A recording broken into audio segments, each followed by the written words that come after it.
Weber, we care. For over 20 years, Chemo has gone the extra mile to beautify homes across Ghana. We offer a wide variety of world-class bathrooms, tiles, kitchens, and interior finishing, giving customers the peace of mind they need to relax and create their dream spaces. We assure you of unbeatable offers, expert advice, and premium customer care. Locate our showroom on the Spintex Road, close to Manette Junction, or call 0900 200 000. Follow us on social media at Chemo Home. Chemo, relax, dream, create.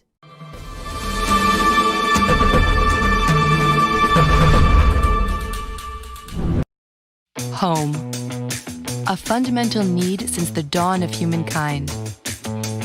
A universal aspiration shaped by specific needs, depending on where we live on the planet. A harmonious interplay of material and emotional components, personal and shared experiences. Infinitely small individual homes and our infinitely vast shared home, the planet. A challenge that's never been more essential for society to reconcile performance and comfort while preserving resources. As historical market leaders, we now have the responsibility and the power to better inhabit the world, making. For more than 350 years, we are manufacturers and distributors. We design materials and solutions that have a tangible, positive impact on people's lives, including the way they work, take care of themselves, and travel. The world. We are a worldwide, multi-local organization with a global ambition to protect our planet and invent a more sustainable future. A better, dedicated with continuously improving and innovating. Our teams work hand in hand with our partners to imagine solutions that enhance people's individual quality of life and address the social, societal, and environmental challenges facing the planet. We care about our employees, our customers, and our communities. Home. We build places that spark dreams and aspirations. And we work every day to make the world a more beautiful and more sustainable home for us all to live in. Making the world a better home. That's our purpose.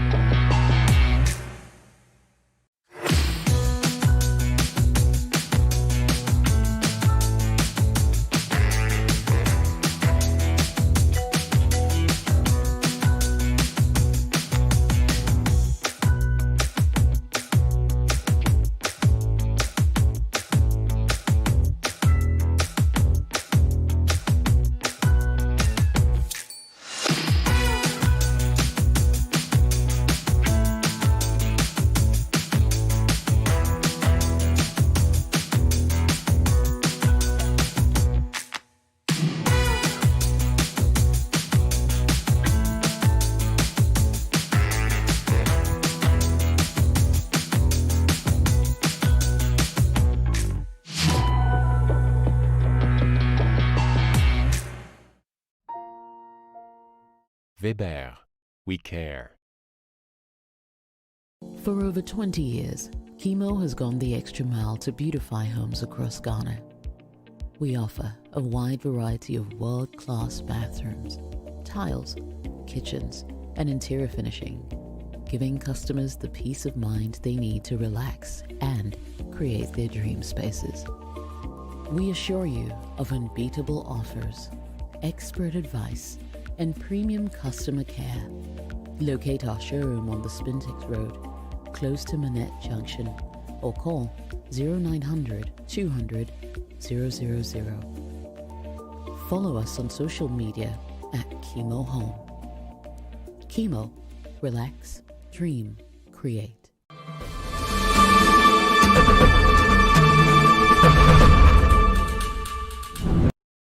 Home. A fundamental need since the dawn of humankind. A universal aspiration shaped by specific needs, depending on where we live on the planet. A harmonious interplay of material and emotional components, personal and shared experiences. infinitely small individual homes, and our infinitely vast. Follow us on social media at Chemo Home. Chemo, relax, dream, create.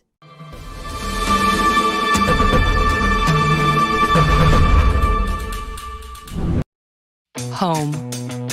A fundamental need since the dawn of humankind. A universal aspiration shaped by specific needs, depending on where we live on the planet. A harmonious interplay of material and emotional components, personal and shared experiences. Infinitely small individual homes and our infinitely vast shared home, the planet. A challenge that's never been more essential for society to reconcile performance and comfort while preserving resources. As historical market leaders, we now have the responsibility and the power to better inhabit the world, making. For more than 350 years, we are manufacturers and distributors. We design materials and solutions that have a tangible, positive impact on people's lives, including the way they work, take care of themselves, and travel the world. We are a worldwide, multi-local organization with a global ambition to protect our planet and invent a more sustainable future. A better, dedicated with continuously improving and innovating. Our teams work hand in hand with our partners to imagine solutions that enhance people's individual quality of life and address the social, societal, and environmental challenges facing the planet. We care about our employees, our customers, and our communities. Home. We build places that spark dreams and aspirations. And we work every day to make the world a more beautiful and more sustainable home for us all to live in. Making the world a better home. That's our purpose.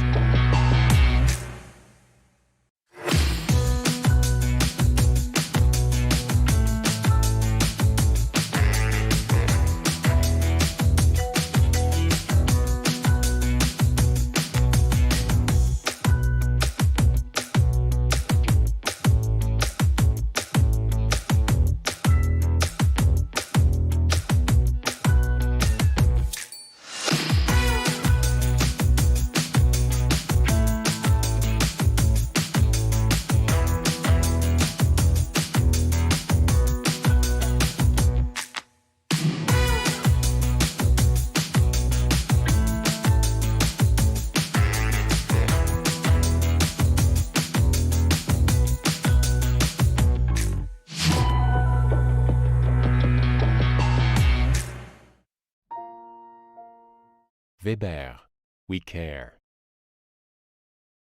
For over 20 years, Chemo has gone the extra mile to beautify homes across Ghana. We offer a wide variety of world-class bathrooms, tiles, kitchens, and interior finishing, giving customers the peace of mind they need to relax and create their dream spaces. We assure you of unbeatable offers, expert advice, and premium customer care. Locate our showroom on the Spintex Road, close to Manette Junction, or call 0900 200 000. Follow us on social media at Chemo Home. Chemo, relax, dream, create.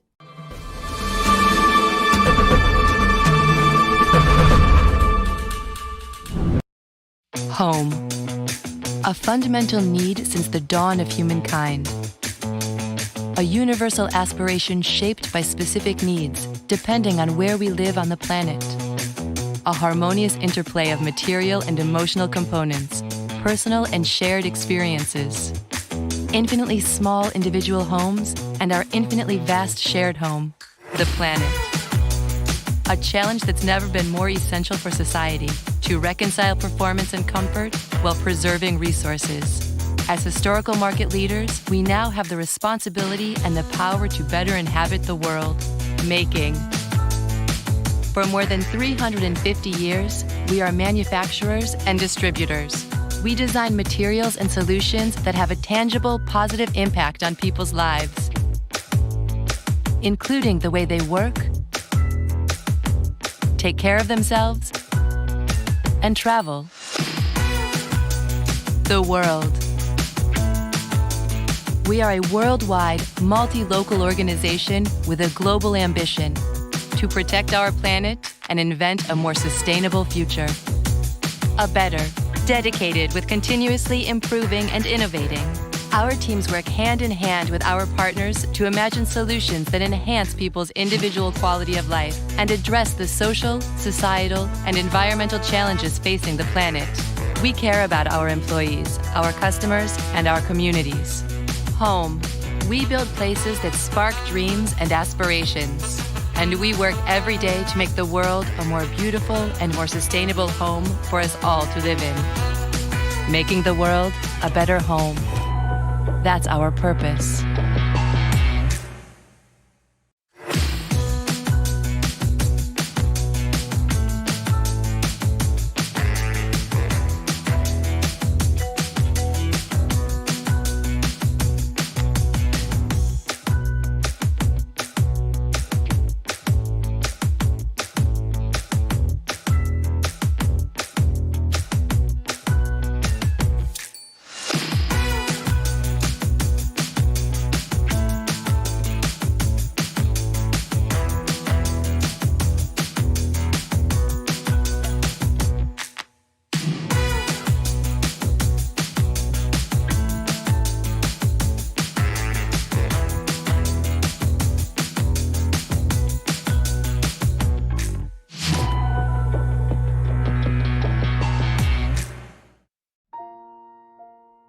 Weber, we care. For over 20 years, Chemo has gone the extra mile to beautify homes across Ghana. We offer a wide variety of world-class bathrooms, tiles, kitchens, and interior finishing, giving customers the peace of mind they need to relax and create their dream spaces. We assure you of unbeatable offers, expert advice, and premium customer care.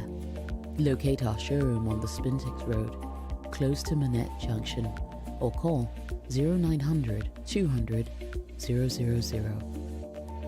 Follow us on social media at Chemo Home. Chemo, relax, dream, create.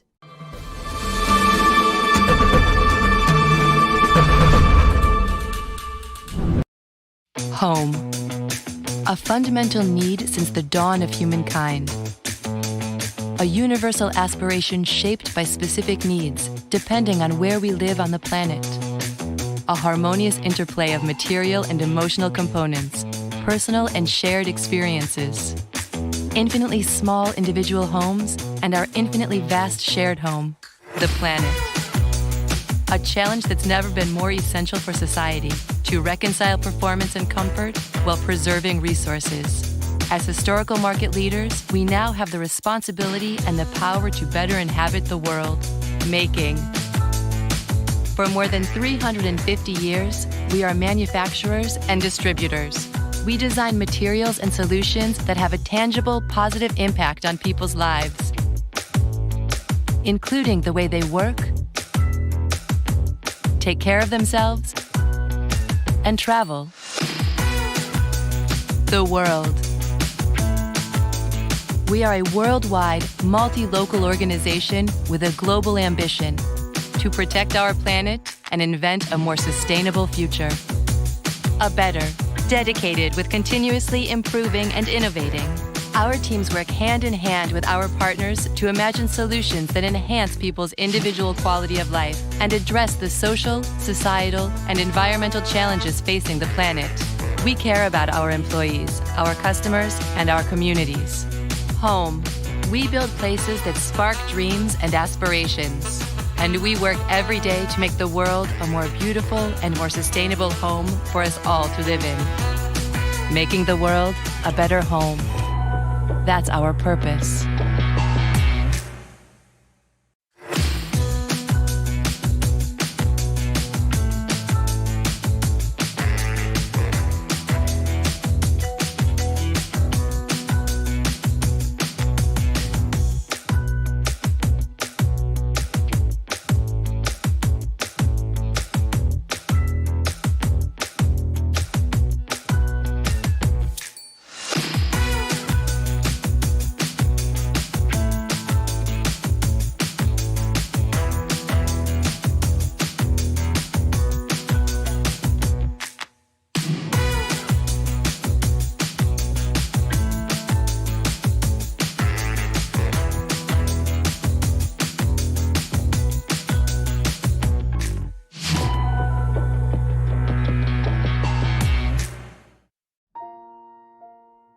Weber.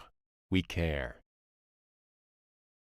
For over 20 years, Chemo has gone the extra mile to beautify homes across Ghana. We offer a wide variety of world-class bathrooms, tiles, kitchens, and interior finishing, giving customers the peace of mind they need to relax and Welcome to the Gyprock product installation video series. Today we are going to show you how to install the Rhino Board 12.5mm drywall board. Welcome to the Gyprock product installation video series. Today we are going to show you how to install the Rhino Board 12.5mm drywall board. The Rhino Board brand has been in existence for over 50 years, with our range of Rhino Board boards manufactured locally.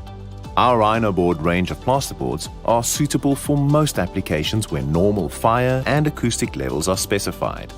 For the purpose of this video, please note that our Rhino Board 12.5mm board was installed onto a pre-installed gypframe ultra steel wall frame and insulated with our Isover cavity bat.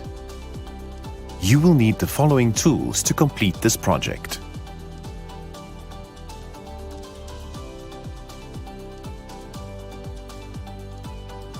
Before getting started, ensure that the external walls are closed before installing drywall in order to protect the boards against possible weather damage. Measure the space where your board will be installed, from the floor to the underside of the ceiling. Once the right size of the ceiling has been determined, subtract 10mm from that measurement. This 10mm measurement helps with the compression space between the roof or soffit and the floor. Take that measurement and measure along both sides, left-hand side and right-hand side of the Rhino board, making the two marks. Where they meet is called a benchmark.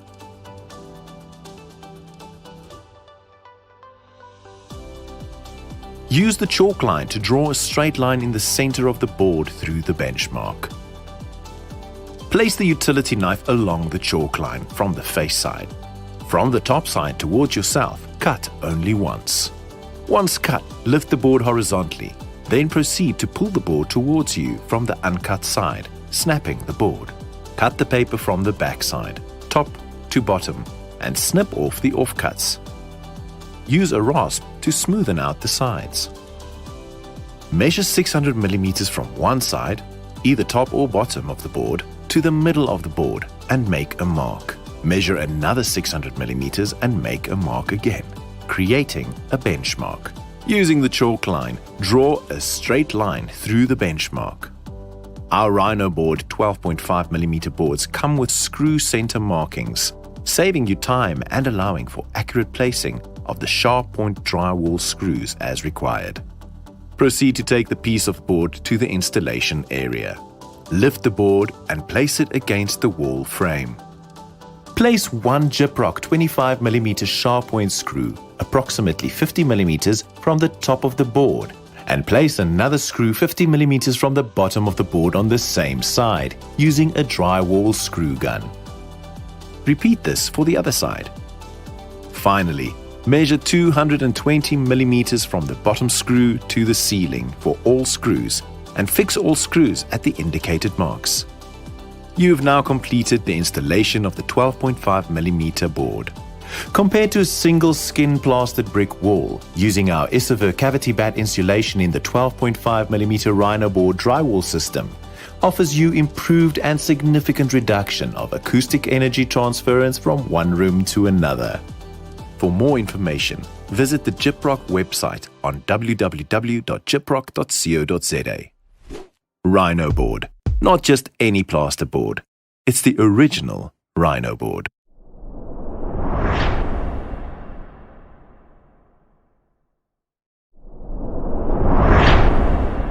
Welcome to the Gyprock product installation video series.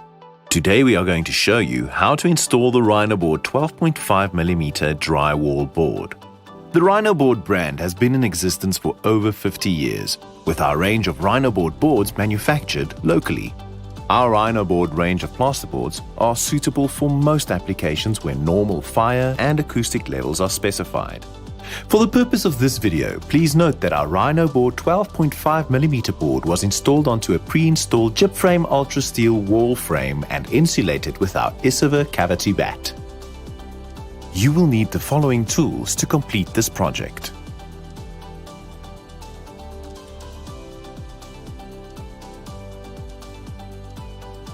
Before getting started, ensure that the external walls are closed before installing drywall in order to protect the boards against possible weather damage. Measure the space where your board will be installed, from the floor to the underside of the ceiling. Once the right size of the ceiling has been determined, subtract 10mm from that measurement. This 10mm measurement helps with the compression space between the roof or soffit and the floor. Take that measurement and measure along both sides, left-hand side and right-hand side of the Rhino board, making the two marks. Where they meet is called a benchmark.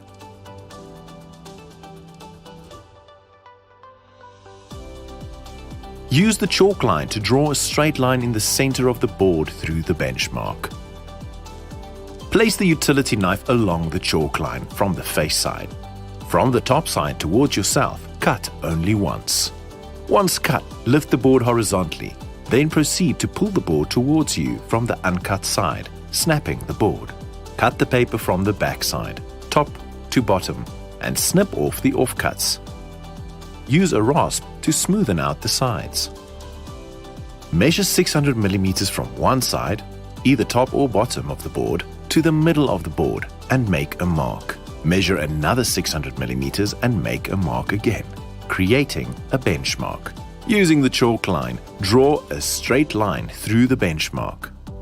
Our Rhino board 12.5mm boards come with screw center markings, saving you time and allowing for accurate placing of the sharp point drywall screws as required. Proceed to take the piece of board to the installation area. Lift the board and place it against the wall frame. Place one Gyprock 25mm sharp point screw approximately 50mm from the top of the board and place another screw 50mm from the bottom of the board on the same side using a drywall screw gun. Repeat this for the other side. Finally, measure 220mm from the bottom screw to the ceiling for all screws and fix all screws at the indicated marks. You've now completed the installation of the 12.5mm board. Compared to a single skin plastered brick wall, using our Isiver cavity bat insulation in the 12.5mm Rhino board drywall system offers you improved and significant reduction of acoustic energy transference from one room to another. For more information, visit the Gyprock website on www.gyprock.co.za. Rhino board. Not just any plasterboard. It's the original Rhino board.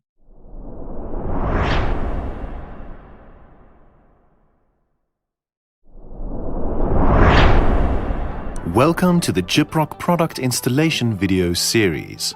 Today we are going to show you how to install the Rhino board 12.5mm drywall board. The Rhino board brand has been in existence for over 50 years, with our range of Rhino board boards manufactured locally. Our Rhino board range of plasterboards are suitable for most applications where normal fire and acoustic levels are specified. For the purpose of this video, please note that our Rhino board 12.5mm board was installed onto a pre-installed gyp frame ultra steel wall frame and insulated with our Isiver cavity bat. You will need the following tools to complete this project.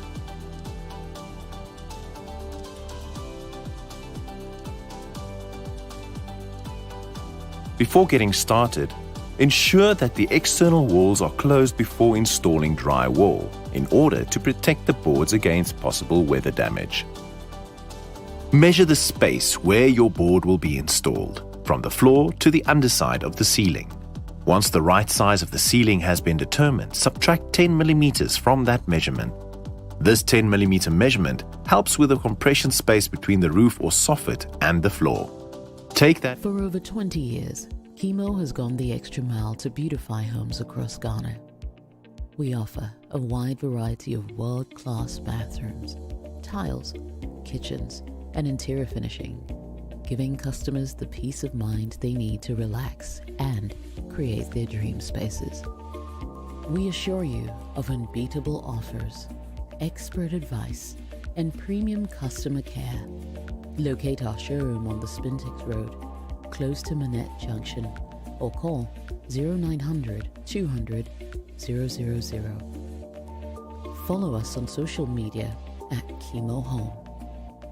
Chemo, relax, dream, create.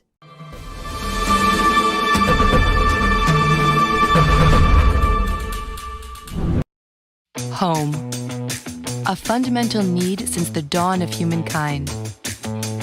A universal aspiration shaped by specific needs, depending on where we live on the planet. A harmonious interplay of material and emotional components, personal and shared experiences. Infinitely small individual homes and our infinitely vast shared home, the planet.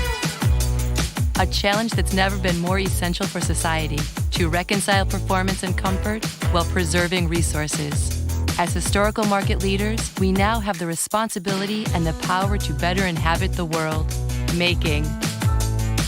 For more than 350 years, we are manufacturers and distributors. We design materials and solutions that have a tangible, positive impact on people's lives, including the way they work, take care of themselves, and travel the world. We are a worldwide, multi-local organization with a global ambition to protect our planet and invent a more sustainable future. A better, dedicated with continuously improving and innovating. Our teams work hand in hand with our partners to imagine solutions that enhance people's individual quality of life and address the social, societal, and environmental challenges facing the planet. We care about our employees, our customers, and our communities. Home. We build places that spark dreams and aspirations. And we work every day to make the world a more beautiful and more sustainable home for us all to live in. Making the world a better home. That's our purpose.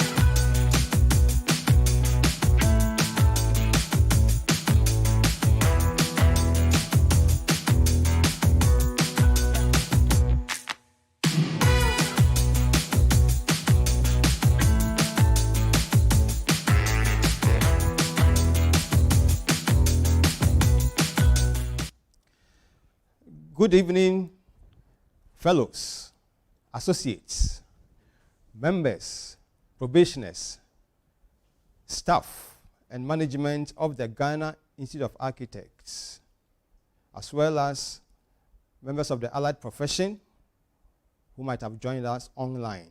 Ladies and gentlemen, welcome to AGM for GIA, Ghana Institute of Architects 2021. Which has been captioned under the theme, My City, Between Vision and Reality. Of a truth, every city has an image. Yes, and cities, as we've always been told, are like living organisms. When they are nurtured very well, they thrive. When they are left to chance, they can dwindle and die. Cities can be revitalized, and cities can be upgraded. Most importantly, we have seen success stories of cities such as Singapore, which is a city-state, Dubai, Kigali, Rwanda, which is in our own African backyard. This year, as our theme suggests, we are trying to look at issues that are relevant to us as architects and as members of the allied profession dealing with the built environment as to how we can also chalk such successes in Ghana when it comes to having a vision for a city and realizing it. We'll attempt to start a conversation. Along the line, it might be a debate to look at how the success stories were really started. We want to see the process of the inception of such wonderful ideologies. We'd like to see the roadmaps that led to the achievement of the dreams or the vision. We also like to see the structures that were put in place that allowed authors of the vision to succeed in creating a reality for their people. And finally, we'd like to take home some lifelong lessons that can be drawn from some of these ambitious yet possible and practical acts. With me in the studio and also joining me online are two of Ghana's choices when it comes to people who deal with the built environment. I have with me in the studio Mrs. Christina Asma, who is from the Department of Architecture, Ken University, has been lecturing since the year 1995, lectured and practiced also in post-war Rwanda from July 2001 until October 2010. She's now retired and she's on post-contract part-time service for Ken University. Her areas of interest are settlement planning and design, architectural practice, product management, urban and rural planning and design, and low-cost housing, something I would like to know much about. Mrs. Asma, you're welcome to the studio. Thank you, Kofi, for the honor. Also joining us via Zoom, one of my good students, Donald Buaku, who is a certified planner and an associate of the American Institute of Architects. He currently serves as the planning manager in the city of Houston, Texas, and leads urban design studio in Houston Public Works. He's also the director of urban design for Monarch Design Group, headquartered in Gainesville.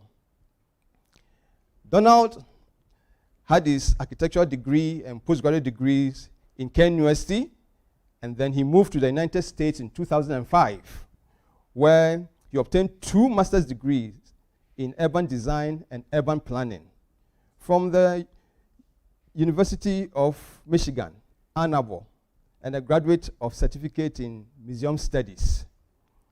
Donald is married with 3 children. He's married to Florence, 3 children. I understand he likes worshiping the Lord and playing his bass guitar. Donald Buaku, welcome to Ghana Institute of Architects AGM 2021. All right, thank you so much. Thank you so much. This is an honor and I'm delighted to be here. Thank you. Good. We'll dive straight into critical issues. Mrs. Asma. Yes. Looking at the Rwanda story, I mean, we've been seeing images, we've been hearing things, and there's evidence to prove that a vision can become a reality. We would like an oral presentation of the process since you were a part of that success story. Right. Thank you, Kofi. Yeah, Rwanda, I went to Rwanda in 2001. And when I arrived in Rwanda, it looked a bit devastated. It was a country that had just come out of war. And it had been poor because the previous regime had not done much as far as development is concerned. A vast majority of the land use had not been planned. It was mainly mud buildings, low-rise buildings, scattering, quarters, more or less. But then the authority that came to power after the war was determined to bring a transformation to that country. He was determined to put it on the map and to set a lead in Africa. And therefore, bold decisions had to be taken, championed by himself, President Paul Kagame. Now, initially, there was a lot of training for people. People were trained. People had to be trained in so many different areas. And then when it came to the built environment, there was a situation of, what do we do? This country is small. Kigali is very small. It's a very small city comparatively to other African countries like Accra, our capital, even Kumasi. In fact, Kigali may be to the scale and scope of maybe Koforidua or Sunyane, that level. Okay.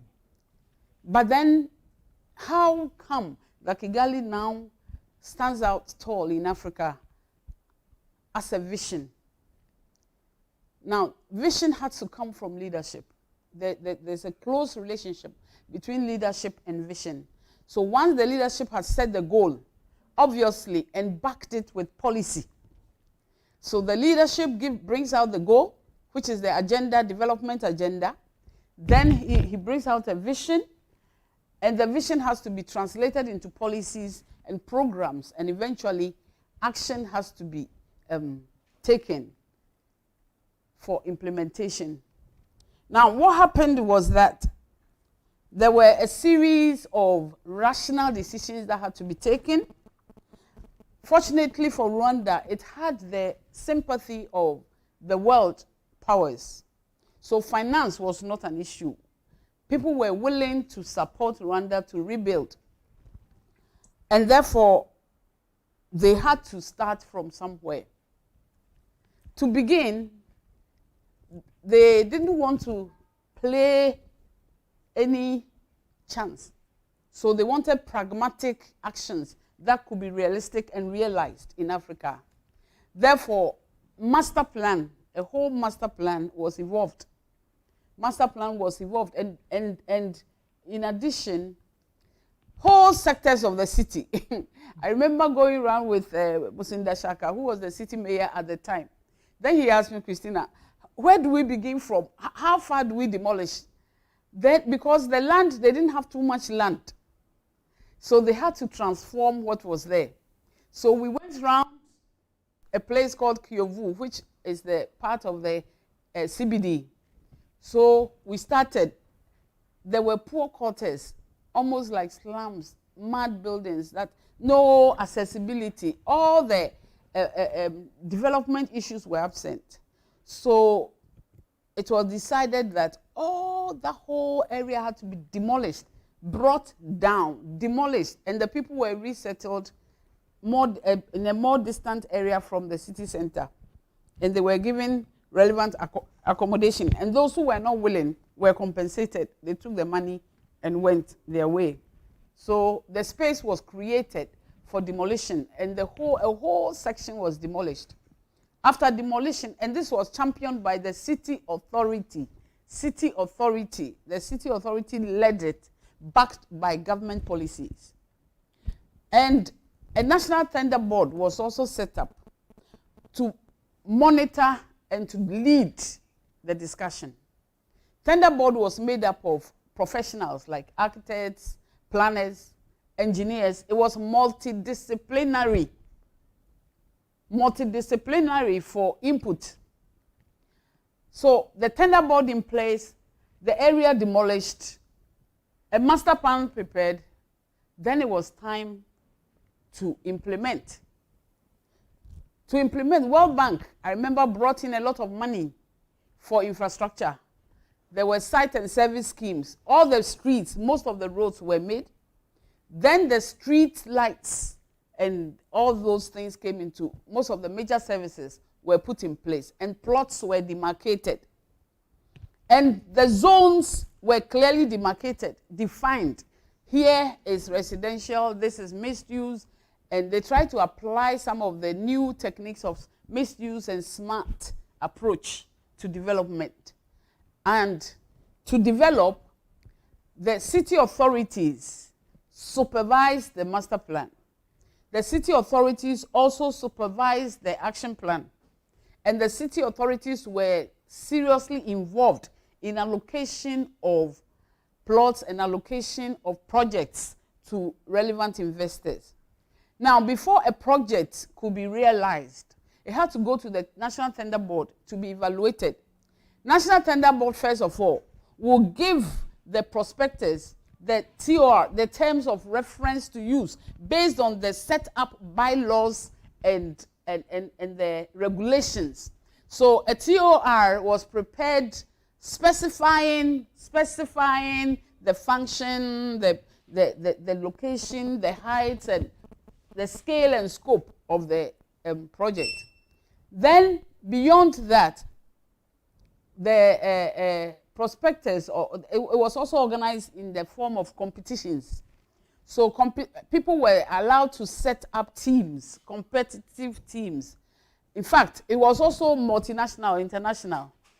People could team up from Rwanda, Uganda, Kenya, Tanzania. Engineers could come from Kenya, architects from Kigali. Then you have maybe services engineers from Uganda. So it was like an integrated approach to the development, because they didn't limit it only to their local, because at that time, they didn't have enough, all the personnel to go around. So they had to use the region, the sub-region.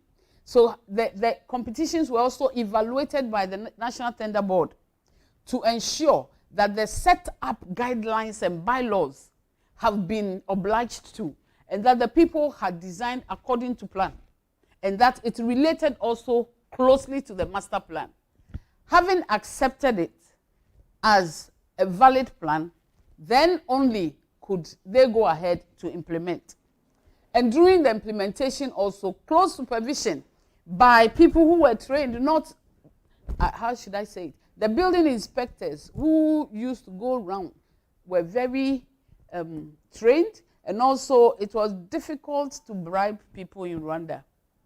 If it's wrong, it is wrong. You cannot convince them that this thing has to be there, because, no. For them, it's yes, sir. Yes, what the authorities have said, that's what they will go ahead and do.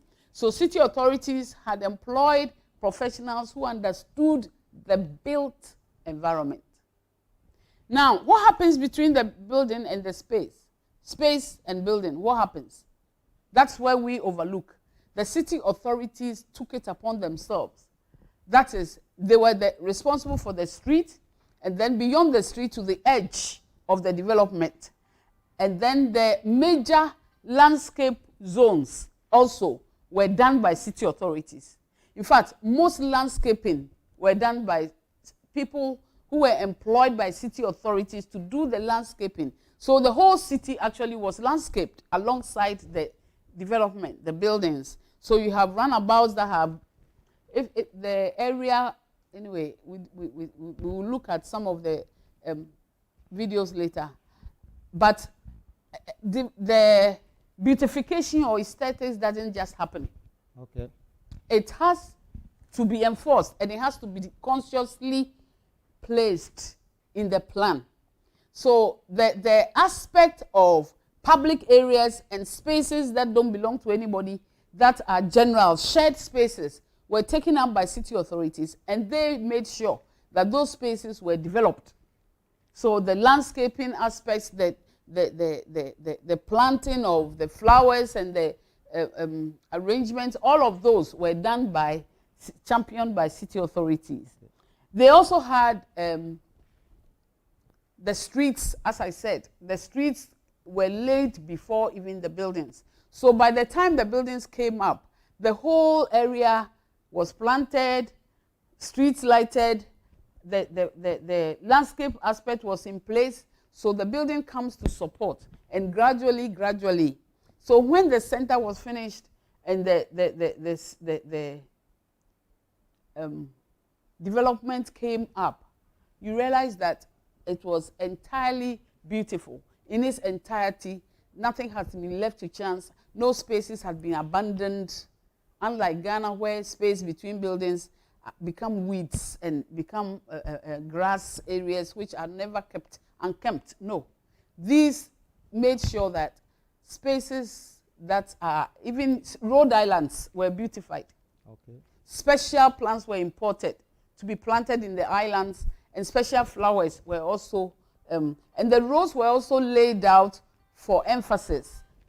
They, like you had a runabout which had a sense of orientation or as a landmark for people. So it becomes very well developed, very well landscaped with monumentation and so on. And then that is the story, how it started. Okay. Ordinary Africans trying to make Africa beautiful. And then when they finished the new sectors, which had been demolished, they went into the existing structures and started demolishing some. They demolish and build up, demolish. they buy, investors come, they buy off the people, then they develop the buildings, and gradually the city center sprawled and increased of course, because of the peculiar situation of having less land, the footprints were smaller, so they needed to go high. And the building heights were also specified per zone, especially in the very inner city, specified no less than 8 stories. And then if it's a bit outside the inner city zone, there too, buildings heights were specified. And there was a bit of order created. You couldn't go outside the master plan. Then the development controls were also in place, development regulations and bylaws. And mind you, the law is vital. Law enforcement, law of easements, you cannot trespass. All these things were put in place to make sure that ordinary people could transform and bring transformation. Thank you very much, Mrs. Asma. Before I come to you, Donald, I would like to ask 2 questions regarding the Kigali story. The first question, what is the composition of that National Tender Board? Because from the way you're speaking, it looks like it's a powerful board. Yes. What was the composition, and how far did their powers extend? National Tender Board was empowered to control development planning. In fact, recently they brought up also Rwanda Development Board, which now collaborates and works with National Tender Board for all development planning issues and implementation. The city authorities played a major role. In fact, the head of Tender Board was given enough power to even rewrite some of the terms of reference if he found that it wasn't appropriate. It was made up of engineers, architects mainly, a lot of architects. I met most of the architects I know in Rwanda. I met them there at Tender Board. And then they had the different disciplines. People who were, even there were artists involved, landscape architects, services engineers, and civil engineers. So it was a multidisciplinary team that actually controlled, supervised, organized, and helped the development planning. And my final question on the Rwanda story for the moment. Yeah. From your narration, there were a lot of mud buildings Before. And they were all raised down. Yes. Meaning that Kigali might have started from point 0 with almost nothing. What did they have? If everything was raised down, what did they have that made the story a success story? Okay. They had determination. Then they had the willpower. And also they had policy and the backing of the leadership. The vision came from the leader. The leader brought the vision, and he ensured that policies and plans and everything that leads to reality was imposed or was present. And because the people also had the will to change, they all got involved, and this is the story. Thank you very much. Donald, thank you so much for joining us via Zoom. Are you in Texas? Yes, I am. I'm in Houston, Texas. Okay. Now, we would like to also hear from you a picture of what happens at your end. How are you able to achieve realization of a vision for your city, since you are a manager for the City Planning Authority? Yes. Thank you, Prof. Kofi. Hey, thank you, Mrs. Asma. That's a big title. Well, you are my professor, so thank you so much. It's hard to follow Mrs. Asma. I think she said it all. She said all the relevant things. Again, thank you to GIA, its leadership, for bringing me on board for this. I think it's an honor, and it's a good time to start these conversations. So with regards to your questions as to how it is done here in Houston, and I would even expand it a little bit to say how it is done maybe across the United States, like typical best practices for maybe achieving plans and all that. I would say that the first thing is political will, like Mrs. Asma pointed to, and also I think it's community involvement. And community involvement is even somewhat bigger than political will. So it's really a bottom-up approach that is used for planning here. And the community members are really involved very much. And it's actually law. It's by law that any planning process involves the community, whether it's a neighborhood, whether it's a region, whether it's a district, whether it's even state level. The whole process has to make sure that the community is involved, because we can plan, we can design, but if it doesn't work for the community, then the success could come, but as we all know, we will be looking at white elephants very quickly. So for all planning processes, there is always an inbuilt element of having a robust community involvement. And those are the strategies that ensure that the community is heard very early in the process, and then the community is heard again midway, and then the community is heard at the end. So prior to starting any project, there may be a big vision or a plan to do it, but then you send it to the community to make sure that they have the buy-in. And then afterwards, when the allied professionals, built environmental professionals start the processes, then after a few months, you go back to the community to ask them if we are on course, if everything that they had suggested is still being adhered to.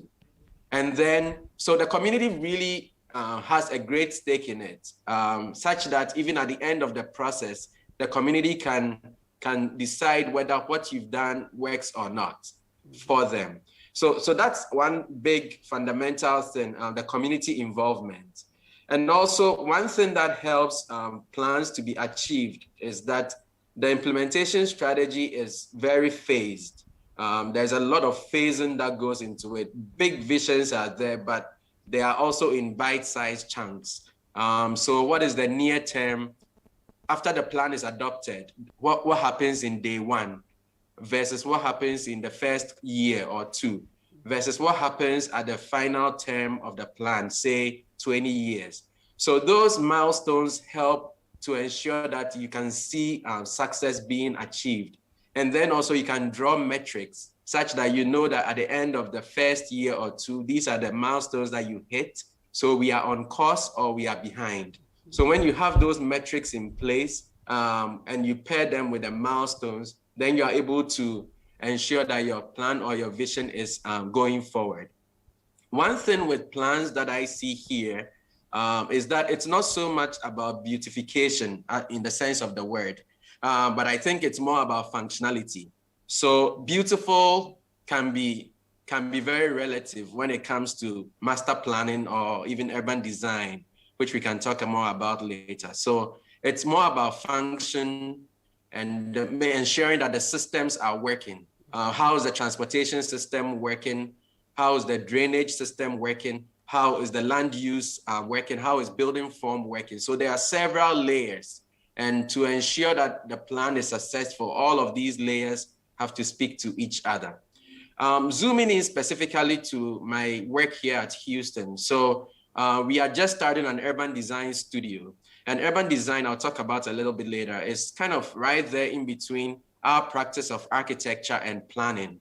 So when the planning is done at a very high level, you need the urban designers to start taking it in bite-sized chunks and then ensuring that several facets of it are being hit or being done.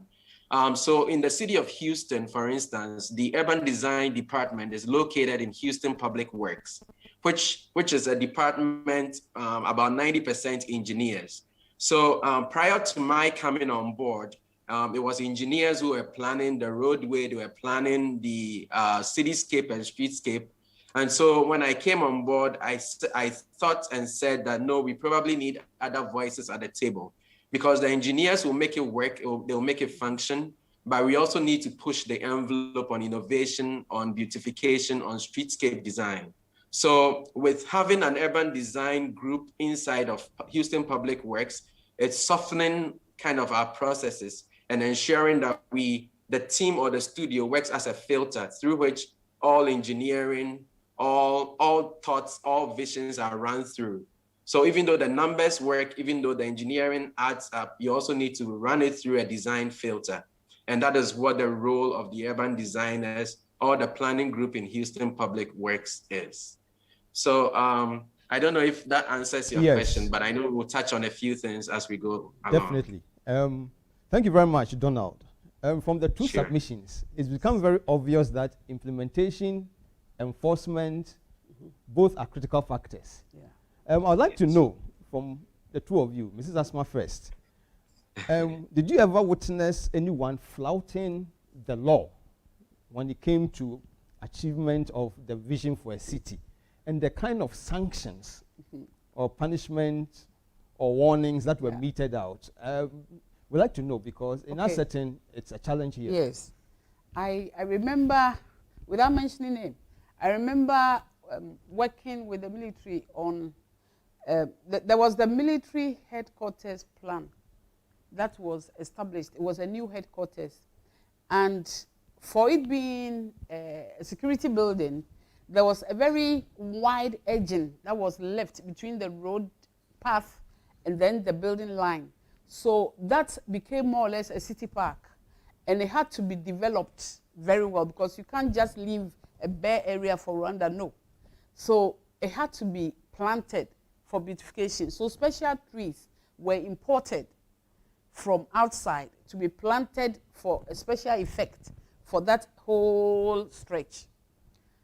Now, they were imported, they came, they planted, and the trees died. In fact, it involved a lot of thousands and thousands of dollars. So the leaders, the people who led the team, were jailed. For dead trees. The trees, for causing financial loss to the state. And here, building collapsed and some people walk free. They were jailed. I don't know for how long, but they were in prison for quite a long time, until I think another group came and corrected the error. Then I think they were let off. Thank you. But they didn't receive back their positions, Yeah.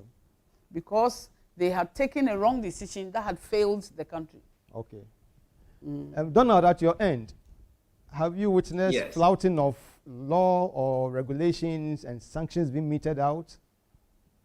Yeah, so in our case here, what happens is these plans, when they are adopted, they become law. Yeah. Because you typically have the city council signing off on it. So it becomes law. Also, it's taxpayers' money that funds a lot of these things. And over here, the community, like I said earlier, is actively involved. So the community holds the city or the municipality accountable. So as soon as implementation starts and you start hitting these milestones, even when construction starts, you have to, as a project manager or the city, you have to constantly give the community, give interested stakeholders, give maybe grant providers. You have to constantly keep them updated on what is going on, where the funding is, how much of the process has been established or the project has been implemented.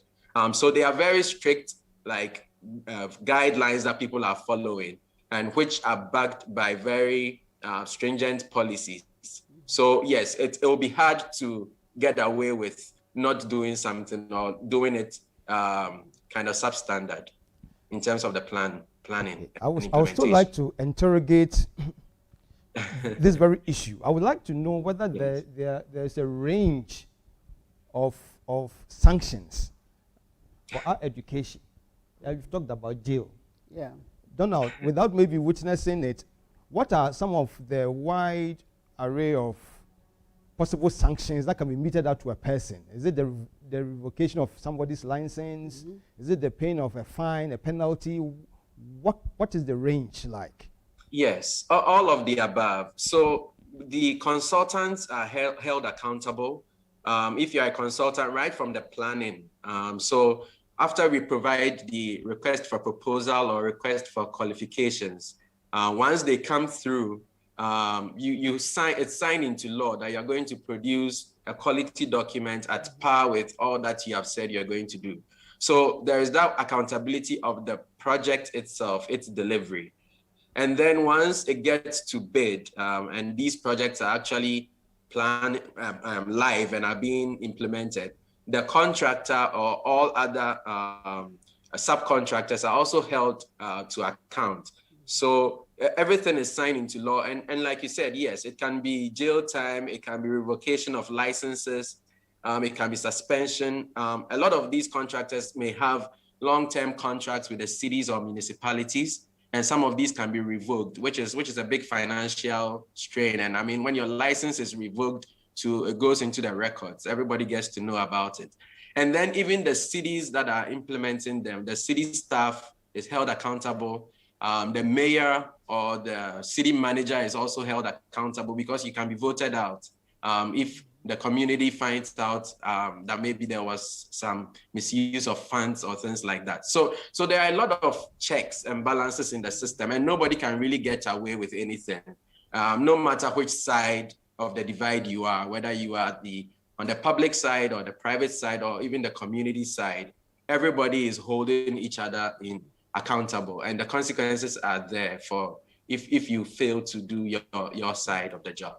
Yes. Okay. And intrinsically, within the people of Rwanda, coming from the French background, you see, they are more subject to law. They respect the law. They are more obedient and respect the law more than generally maybe, I don't know if we inherited it from the colonial masters or what, but in the French system, when the master says yes, it's yes, yes, yes. Nobody can be defiant.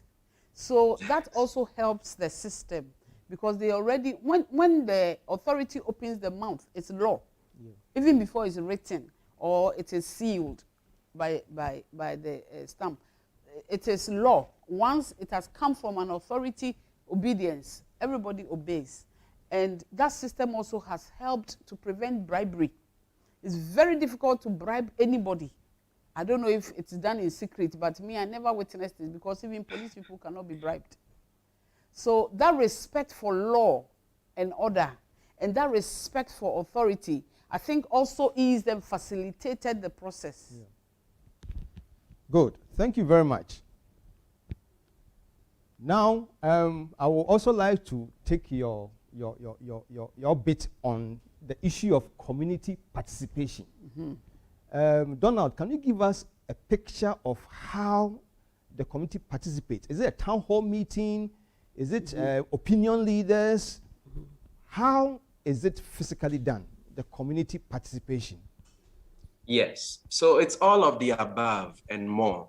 So every plan that you would see that has been done, whether it's at a very high level or down into the weeds, one essential component of it is community involvement and participation. And even if it's just one building that is going to be put up, like an architectural design that is going to be put up, you have to let the community know. And you have to, if it's a commercial building, retail building, you have to set up a public meeting. And then I think there's typically a catchment radius of about, it depends each community, but about 200 feet or 300 feet. It depends on which community and their standards. But all people resident in that radius around the site have to be called in for a public meeting. And at that meeting, you have to tell them what you intend to do, how long it's going to take, what the construction difficulties would be like and strain on the community. And then you hear their opinion. Even with the building design, they can choose to tell you they don't like the design of the facade or how you are placing it.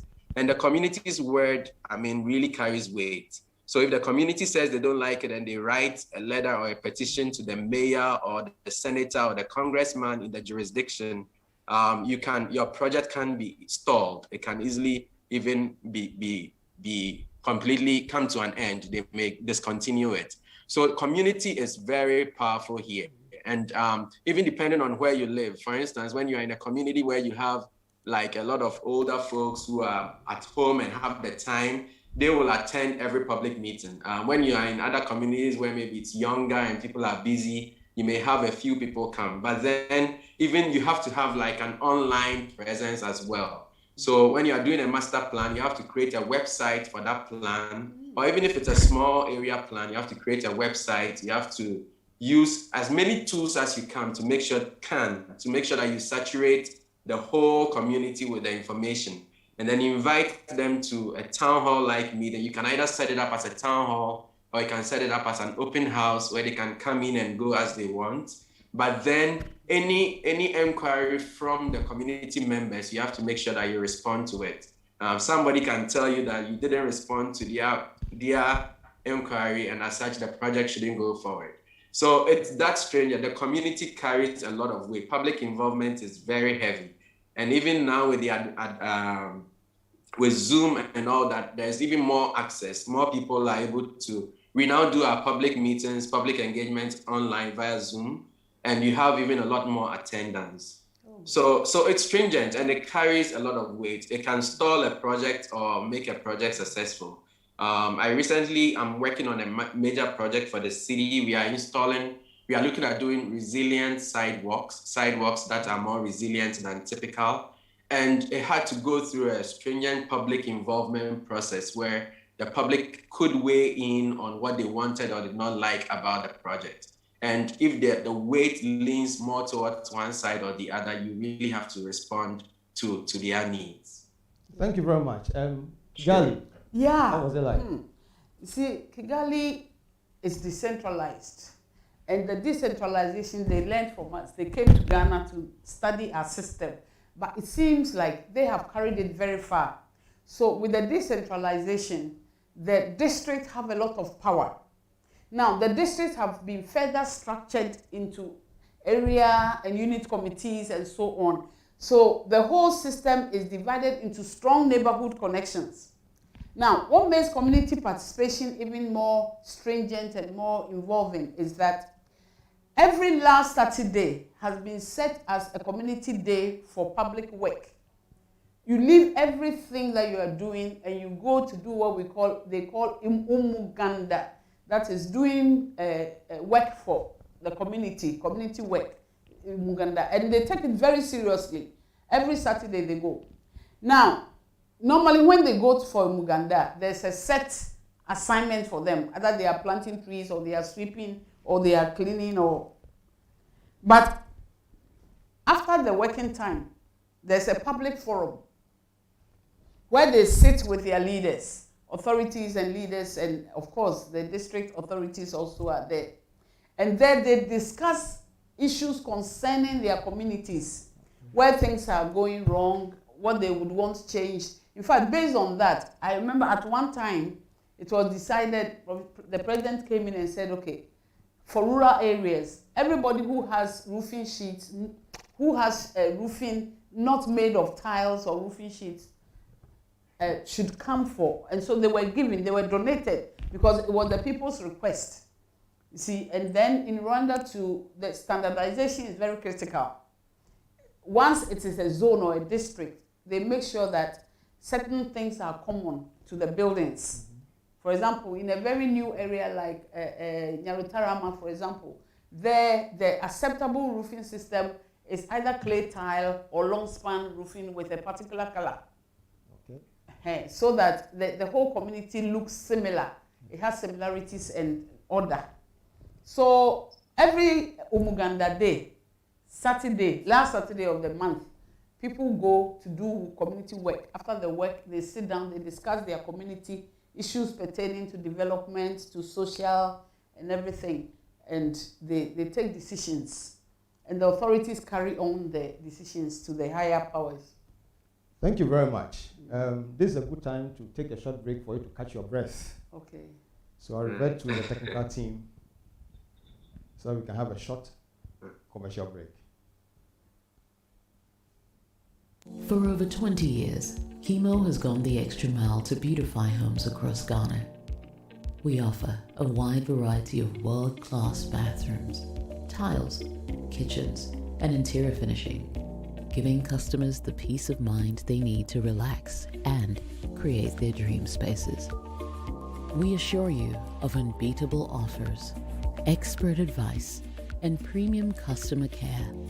Locate our showroom on the Spintex Road, close to Manette Junction, or call 0900 200 000. Follow us on social media at Chemo Home. Chemo, relax, dream, create.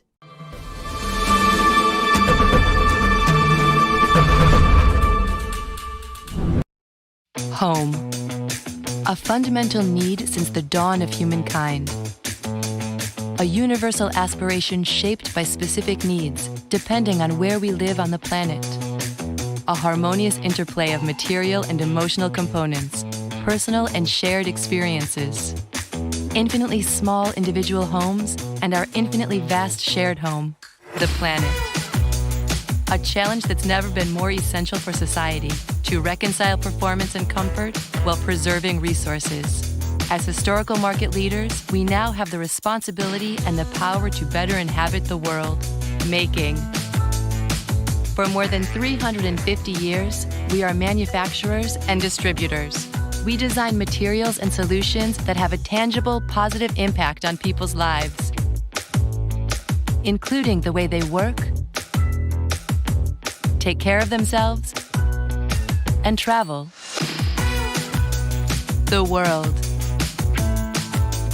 We are a worldwide, multi-local organization with a global ambition to protect our planet and invent a more sustainable future. A better, dedicated with continuously improving and innovating. Our teams work hand in hand with our partners to imagine solutions that enhance people's individual quality of life and address the social, societal, and environmental challenges facing the planet. We care about our employees, our customers, and our communities. Home. We build places that spark dreams and aspirations. And we work every day to make the world a more beautiful and more sustainable home for us all to live in. Making the world a better home. For over 20 years, Chemo has gone the extra mile to beautify homes across Ghana.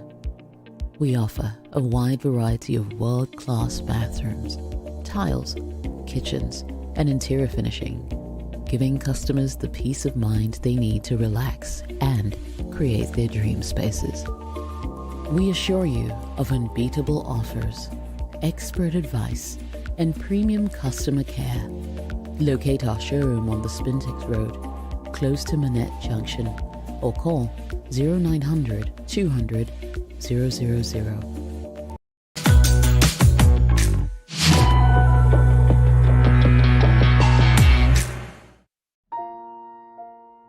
Weber, we care.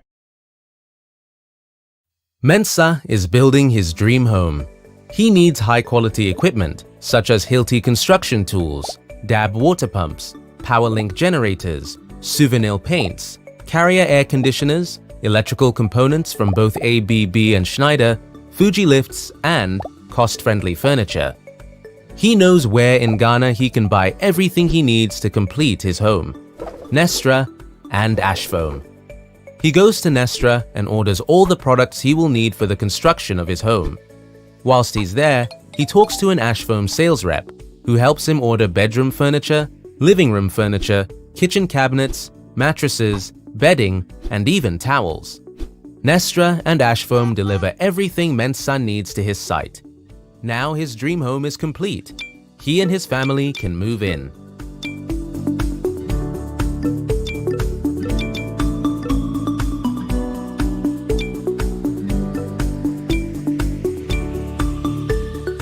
Be like Mensa and purchase everything you need to build and furnish your homes from one shop. Just visit or contact a Nestra and Ash Foam showroom and our team will do the rest. Ash Foam and Nestra, your one-stop shop for all your home needs.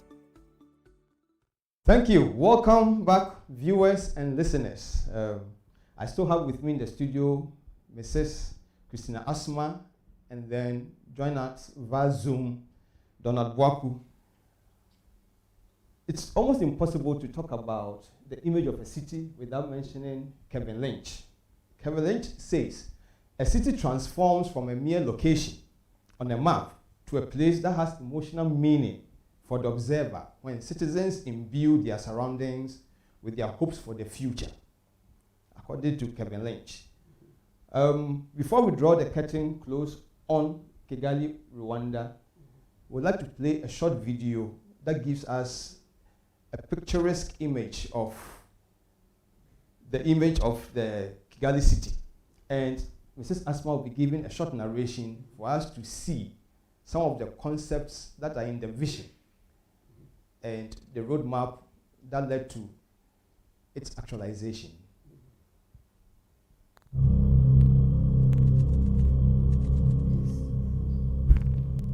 Dream big.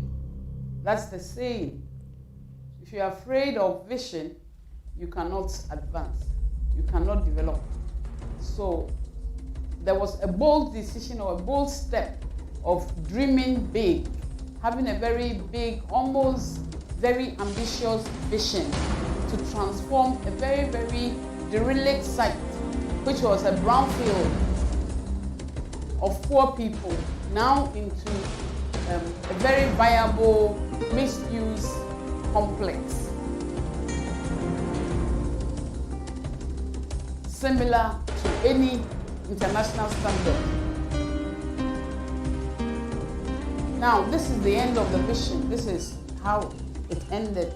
But then this is a landmark that gives orientation for an observer to have an impact, or it gives a mental picture. It's supposed to give a mental picture or a mental image psychologically, so that there's no sense of getting lost. It's very distressful if a person gets lost.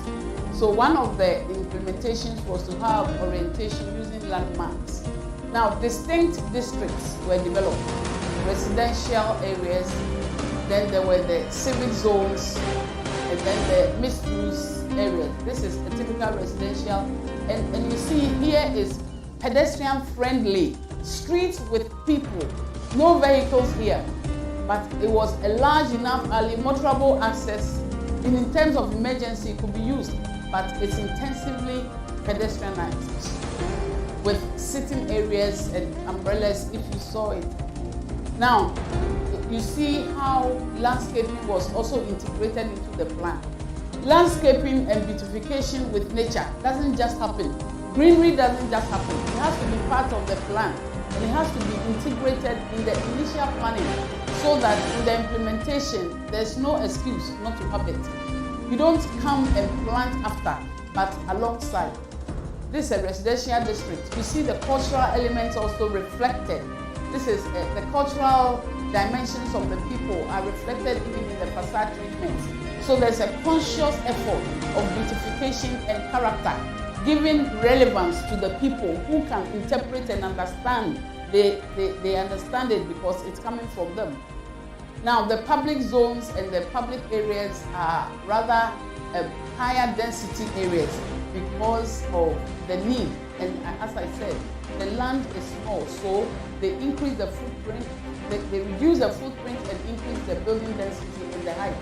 Floor space index is made higher so that you get the maximum use of the land. So at the end of the day, you have all the parts, the roads, the road systems, the buildings, the districts with distinct characters, with beautification, and also, most important for me is the pedestrianized aspect of it, making it people-conscious area where they are not disturbed by any vehicles, but the people are free. Large alleyways which brings people from their homes, entrances are related to it, and the people are bound to interact, and that is life. Thank you very much, Mrs. Asma. Donald. Yes. I would like to know from your end. Someone once said, getting to know how to sing a song right is learning how it's rightfully done, but not embarking on a journey of correction of mistakes. Now, I want to know from your end, if someone wants to get it right, and if you have an example, you can also share with us. What are some of the principles that helps in realizing a dream in its true, authentic, conceived form? We'd like to know from your end what elements are very critical in achieving that pure realization of a good dream for a city. That's good. And with both of you being my past professors, I hope I get an A when I'm done, if I hit the point. For me, it's a challenge. I know beautification and all that, and the visioning and all that, we tend to kind of have an idea of what it should be. But I think it is coming full circle for even the developed world. And again, I think we may be catching up to it in Africa or Ghana for that matter. And probably we see some of these things that the developed world has done maybe 3-4 decades ago, which they are now kind of remorseful of and are going back. For instance, we celebrate like new interchanges and freeways. And over here, people are trying to get away from it because they've rather killed community. So it's a very tough place to be, because we can make cities beautiful. I mean, we can put in all the infrastructure and the architecture to make it beautiful. But for me, a beautiful city is one that performs. And heck, when you even look in the Bible, city building is about people. I mean, Genesis, is it Genesis 11 verse 4, with Babel, it says, "Come, let us build a city." And when you get to verse 6, it says that even God himself saw that once the people make up their mind to do it, it will be done. I'm saying this because even the word city, when you go to its background of it, city is more of a verb than a noun. You don't go to a city. A city is not so much a place as it is an activity. So a city is a doing word. It's let's create a place that works for us. So a city is not something that you can sort of make and say you are done. A city is the continual performance of that place. And a city, any place is a space or a potential. And once you add yourself or your thoughts or your people into it, then it becomes a place. That's why we call it place making. It's almost like buying a house and moving your belongings and your family into it, and it becomes a home. That is how we need to think about it. So for me, the challenge is that we can see a lot of beautiful cities around the world, a lot of beautiful skylines and all that. But when it comes down to the users of the city, a lot of cities around the world are realizing that it's the first people that you design for, which are the users, may not be performing. And when we bring the same template to our context in Ghana, how will it perform? Are these new interchanges and freeways, are these tall buildings and sky rises? Is that what we need? Is that what works for the people? And at that point, you get to the issue of equity. Equity is not the same as equality. Equality is you are putting up these buildings, beautiful places, beautiful public spaces, but it's only accessible to the 10% or 5%. Equity is when you deliberately create spaces that perform and functions for everyone. So I think in our context, we have to scale back a little bit and look at what will work for our whole society. If it's not working for the people in the slum, but it's only working for the people who have access to these places, then we have not been successful. Whatever we are doing, I think we have to ensure that we celebrate and work our cities around our existing culture. And I'm preaching to the choir here, you all know that. But then we have to look at a way of bringing these visions down. I know a lot of our visions and planning sometimes are funded by either European or NGOs, authorities, and they have something in mind when they bring it down to us. And it's almost always top down. But how do we meet it in the middle? And that's where urban design kind of comes in a lot. And that's where I see our role as GIA and architects, being able to kind of get the meat out of these bigger visions and plans to make sure that it's working for the average person. Because if a plan is not working for the average person, if it's not equitable, then we haven't succeeded. And also, when we have a vision and we don't have maintenance culture, then those visions will fall apart quickly. It will hold its place for a few years, but then afterwards, it would not belong and it would quickly lose it. So even though I'm very optimistic and really excited about a new way of thinking and visioning and all that, I think we have to dig deeper to look at the equity aspect of it. We also have to look at the implementation aspect of it. And also beauty is not really as we see it in the flashiness. I think beauty is performance. how well it's performing in terms of systems. For instance, Houston is now the 4th largest city in the United States. But Houston has a lot of issues with flooding. It's one of the biggest cities that floods most. So Houston Public Works now has a policy where flooding always is in areas of lower income communities. So to be more equitable, now the city is looking at ways to ensure that flooding is taken care of in these poorer communities. That is success. That is equity. Also, we are putting in place measures where roadways become part of the drainage system. So we now have a new mantra: every roadway is a drainage project inherently.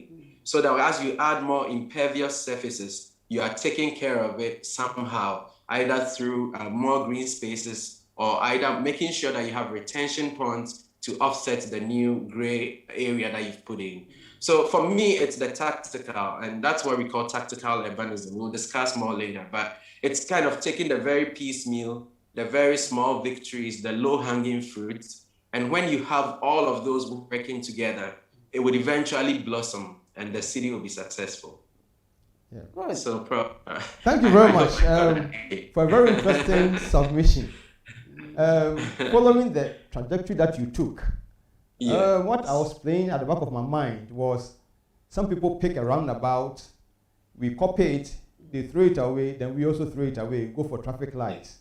Now they go for these overpasses.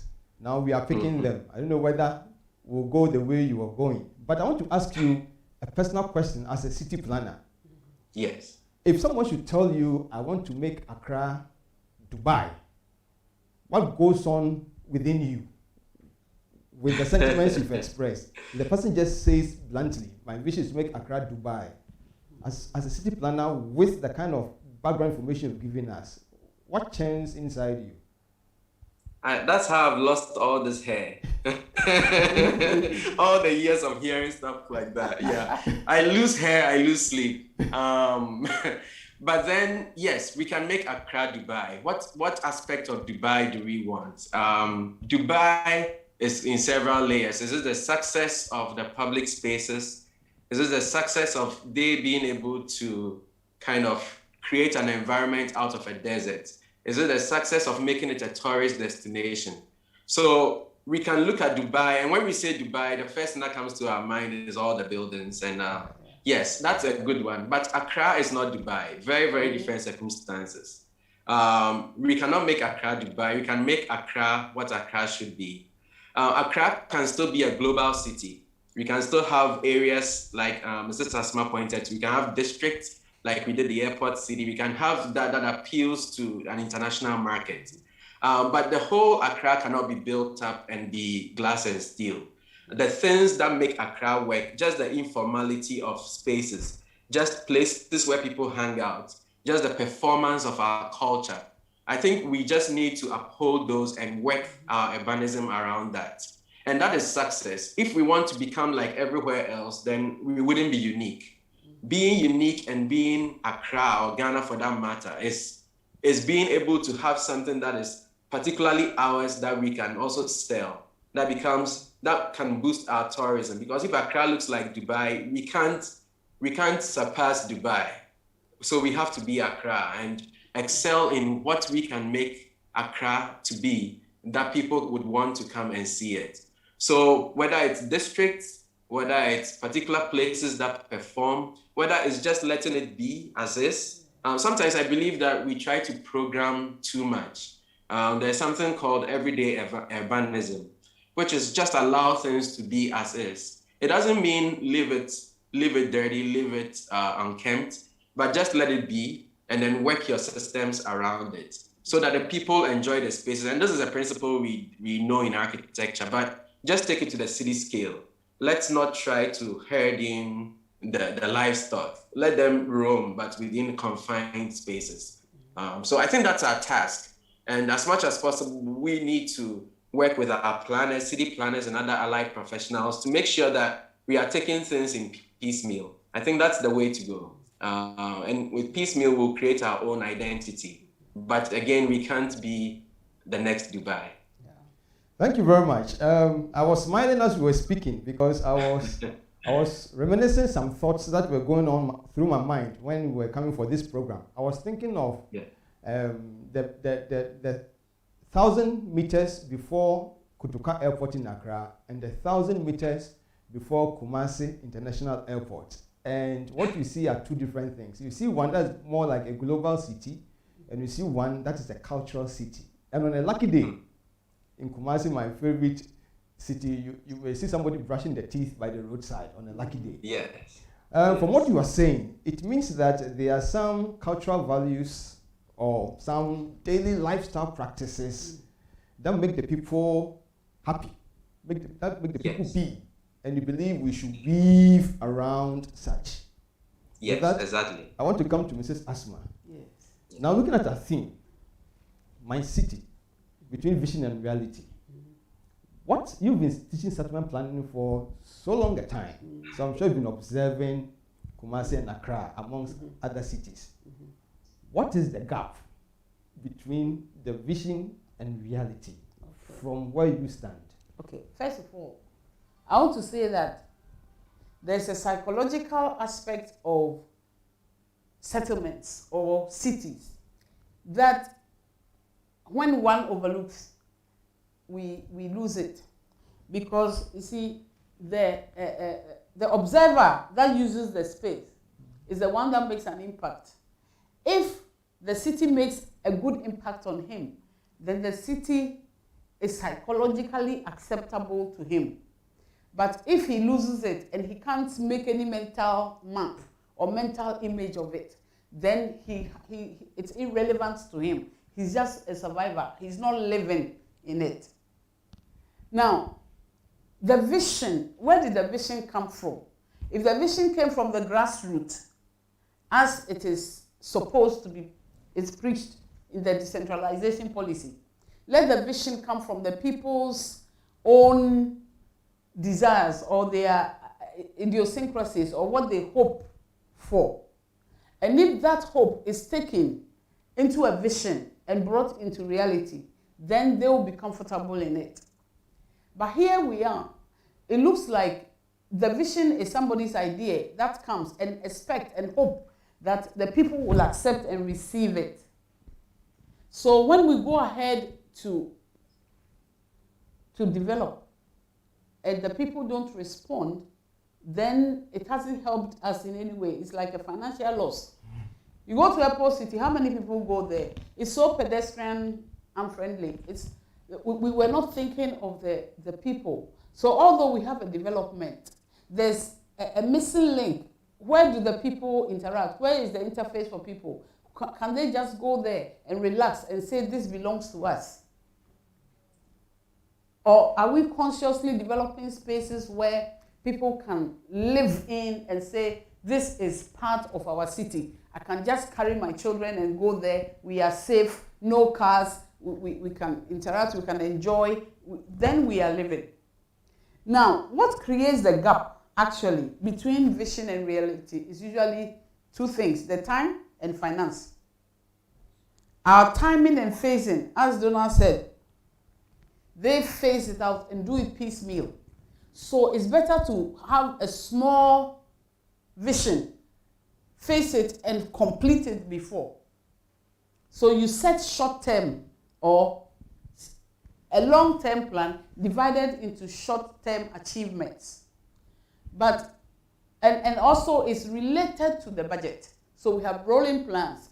If you have budgets coming in at specific periods, then you tie in your phasing and time frame with that. Here we are in Ghana. The reason why we never realize our dreams is that we set a goal that is too far. Maybe you have made a development agenda which lasts for 10 years. You have a mandate of maximum 8 years. Who will finish the 2 years? Another person comes with a new agenda. Yeah. So you have unfinished business. Now, sometimes the project also delays. The moment a project delays more than 2 months, you have changed the cost. So because of our systems of bureaucracy and the way we operate, projects are never completed on time. And so because of the time span and the time lapse, there's always a financial deficiency in completing the project. So there comes a gap towards the end. Always they say the money is finished. So, oh, wait here, this thing is not necessary, this is not relevant. So we just have no landscaping, the road system. We just put cheap material. So always the time frame, the financial resource are not balanced. They are not planned together. And so either the time is too long and therefore it's not achievable, or the financial constraints do not permit the realization of such a goal. So maybe our goals sometimes are too ambitious. We should make them smaller and complete. Like if you have 4 years, complete, finish, complete. Let somebody come, finish, complete. Then we have consistency so that we don't have so many unfinished businesses, unfinished projects which come together to give an unkempt city. Yeah. Thank you very much. Your assertion that if the city is able to satisfy the viewer, it's success, made me smile. Because someone once asked me, why am I always in a hurry to go back to Kumasi when I come to Accra? And I told the person that when I want to cross the road in Accra, I have to squeeze my face. Yes. But Kumasi, I can cross and wave somebody. I'll find myself at the other end of the road. Accra is big. Yeah. And I'm sure big dreams will need big resources, as you are saying. Yeah. Donald, you talked about tactical urbanism. Yes. Could you shed some more light on that? Tactical. Yes, I would. But if you don't mind, I wanted to share something real quick. No problem. I don't know if you all will see it. This is. Can you all see my screen? Let me know if you can. Yes, I can see. Yes.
I stopped sharing my screen. Is that better? Yes. Yeah. So when it comes to tactical urbanism, what it is, it's the grassroots urbanism. Sometimes they call it guerrilla urbanism, which is gorilla with the GUERILLA, not the animal one.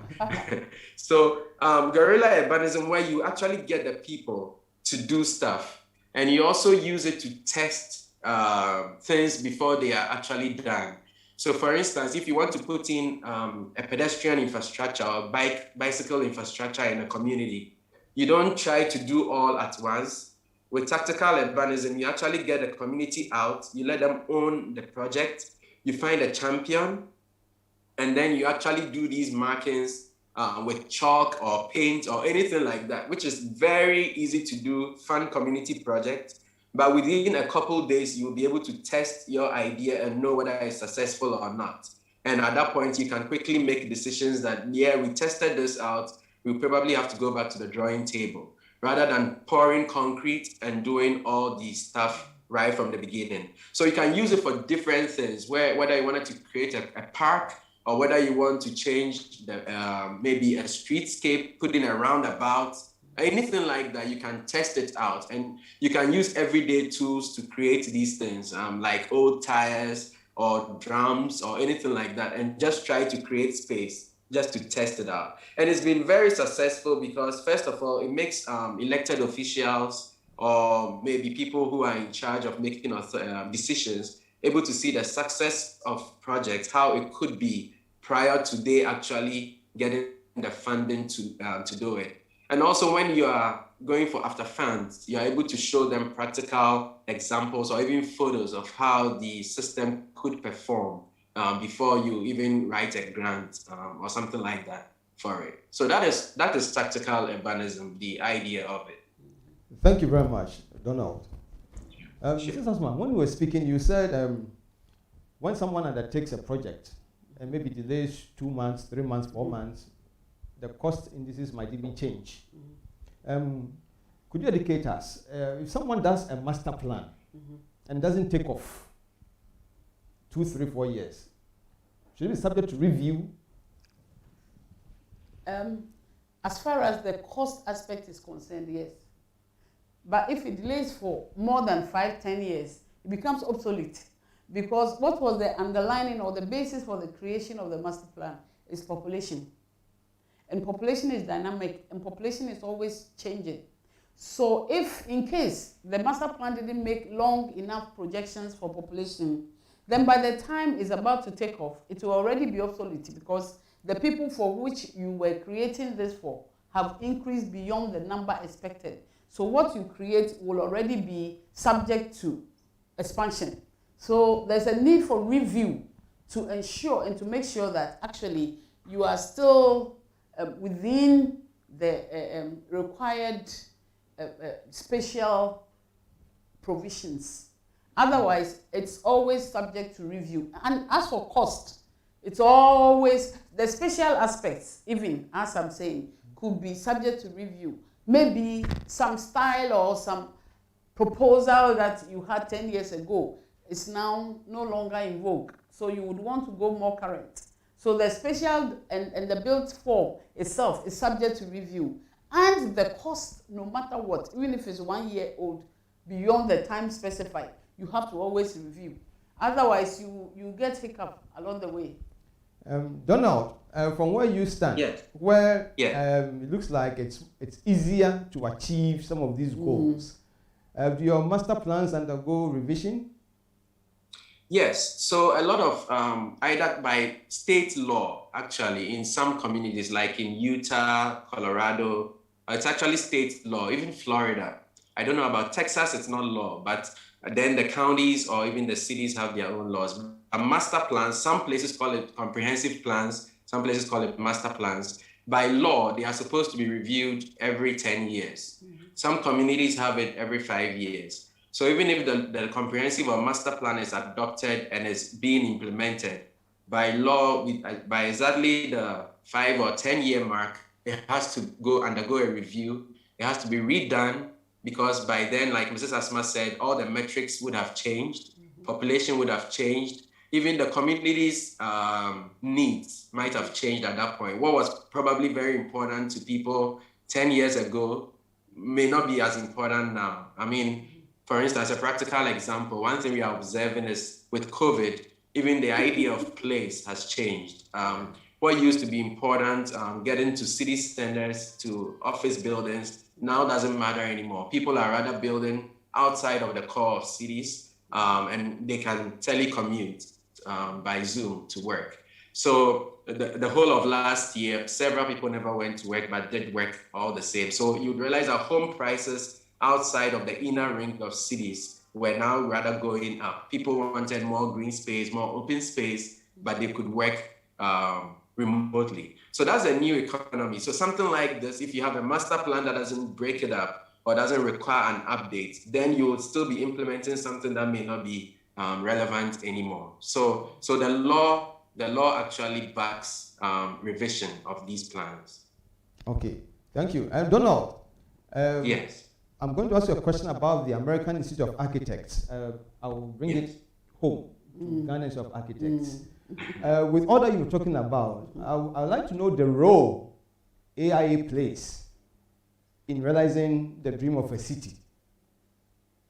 Yes, so that's very interesting. I was also going to ask you guys later how much you plug into the Land Use and Spatial Development Authority in Ghana. So I wouldn't say AIA as a group is really working on the master planning efforts. The way AIA may plug in is to have individual architects or consultants as part of project teams that are creating master plans.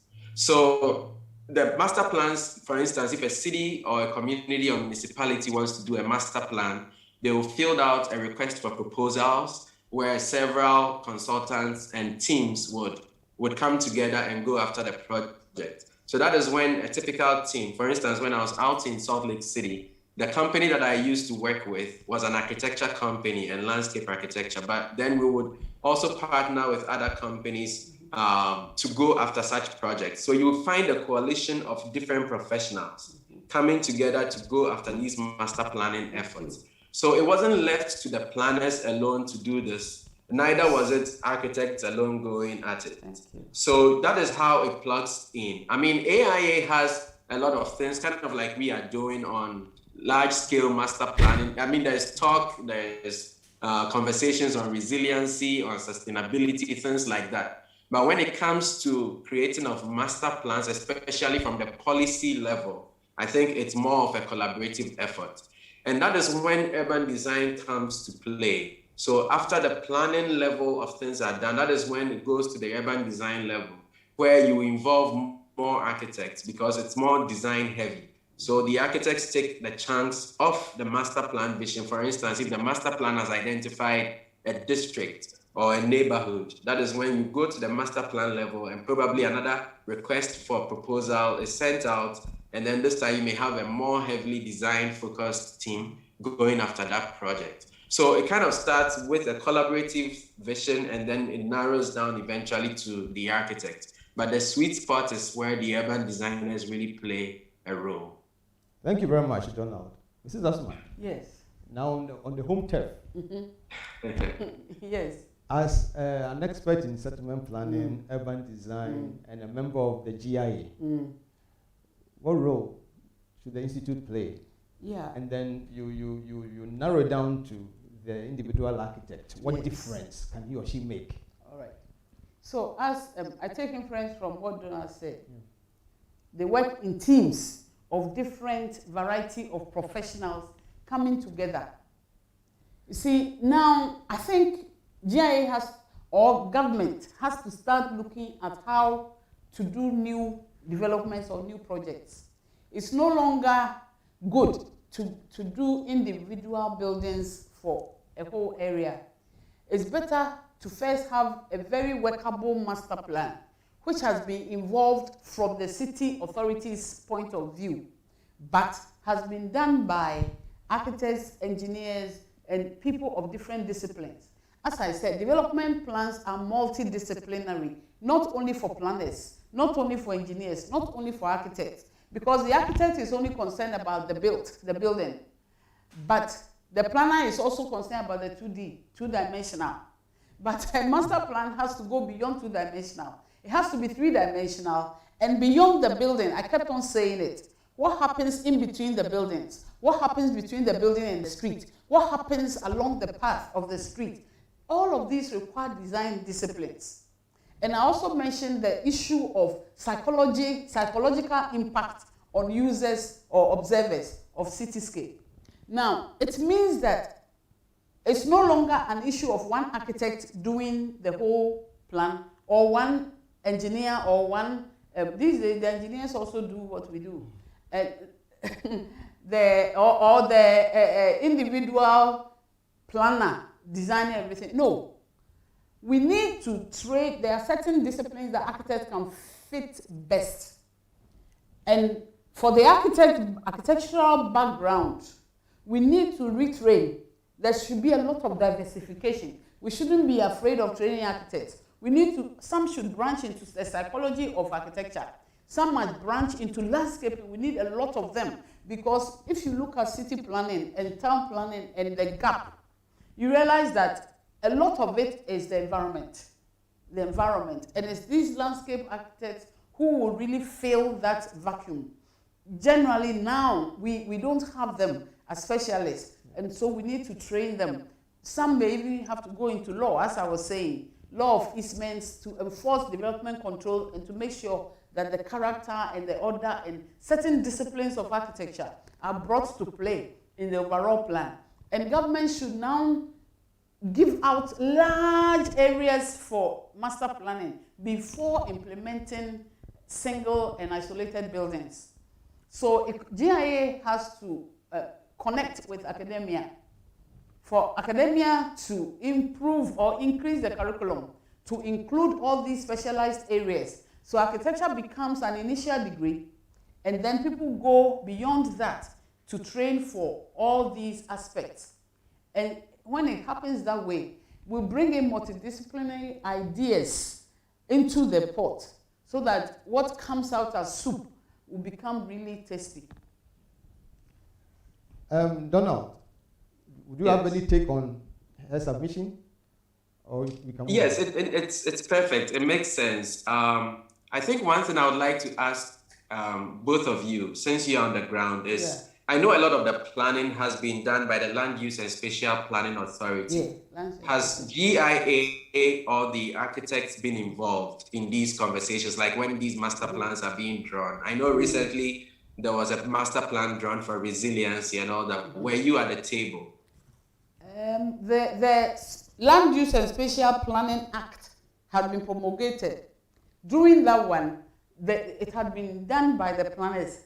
But in the discussion, I was there. It was at Lametta. I happened to be there.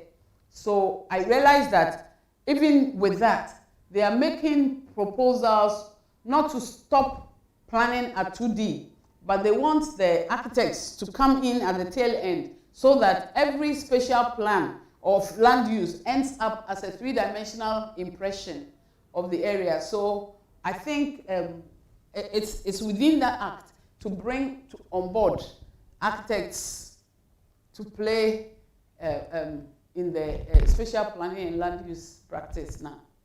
So they won't end it now at 2D or two-dimensional plot layout without vision and image, but it will go from there to architects. What I don't know is whether the planners themselves are training to do 3Ds, so they will continue that, or they'll bring it to architects or collaborate with architects to put the vision in play. So I think there has to be a lot of collaboration between the institutions, between the planning, between architecture and the other discipline, engineering, and building technology even, so that we should be fusing together so that we get the best for the country. And in light of that, I also want to, one thing that we do when we are doing these master plans over here is, like I mentioned, it's very heavy on public involvement. So going forward, I think we have to find a way to bring the communities in. For instance, when we are creating these new plans, I mean, there are geographic areas where people live. We have to deliberately involve them. Sometimes we assume their word doesn't matter, but a lot of the times what they bring is so critical to the plans. And it also imbues on environmental justice. Environmental justice issues where we may think that this place is a slum, so it's okay to take people out of their homes, but it's home to them. So how do you work in such situations and incorporating them in the plans? And again, I mentioned equity as well, not doing across the board infrastructure or across the board provisions, which we think we have provided something, but it's only benefiting some people in the community. So those are some things that fundamentally, if GIA can take it on board and work with the planners going forward for plans that can be more equitable, that can be more realistic, especially for the people. Like I said, we can put in all the infrastructure, we can put in all the systems, but if it's not working for the people, we haven't achieved anything.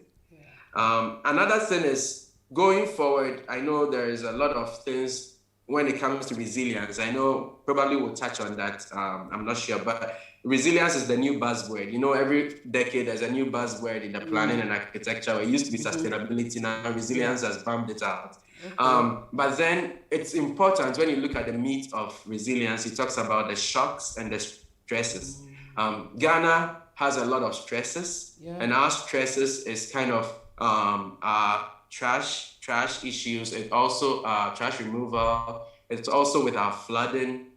It's also with just a lot of the things, traffic and all that. These are stresses that just make the urban environment difficult to contain. And then we have the shocks, which usually we hope will not happen often, like the earthquakes, like anything, like even this pandemic. These are shocks to a system.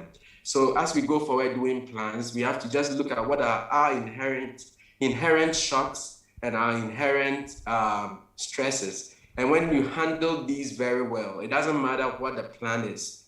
When you take care of your shocks and stresses, it usually leads to a great percentage of success. So these are some things that we need to have in our back pockets as we try to go forward with our planning efforts. Good, thank you. I wanted to make an interjection here. You see, we all say that we have problems all around our cities, Kumasi, Accra, Koforidua, Sunyani, everywhere. But I think that is the responsibility of the institution. We say there are no jobs. We have to create the jobs for ourselves.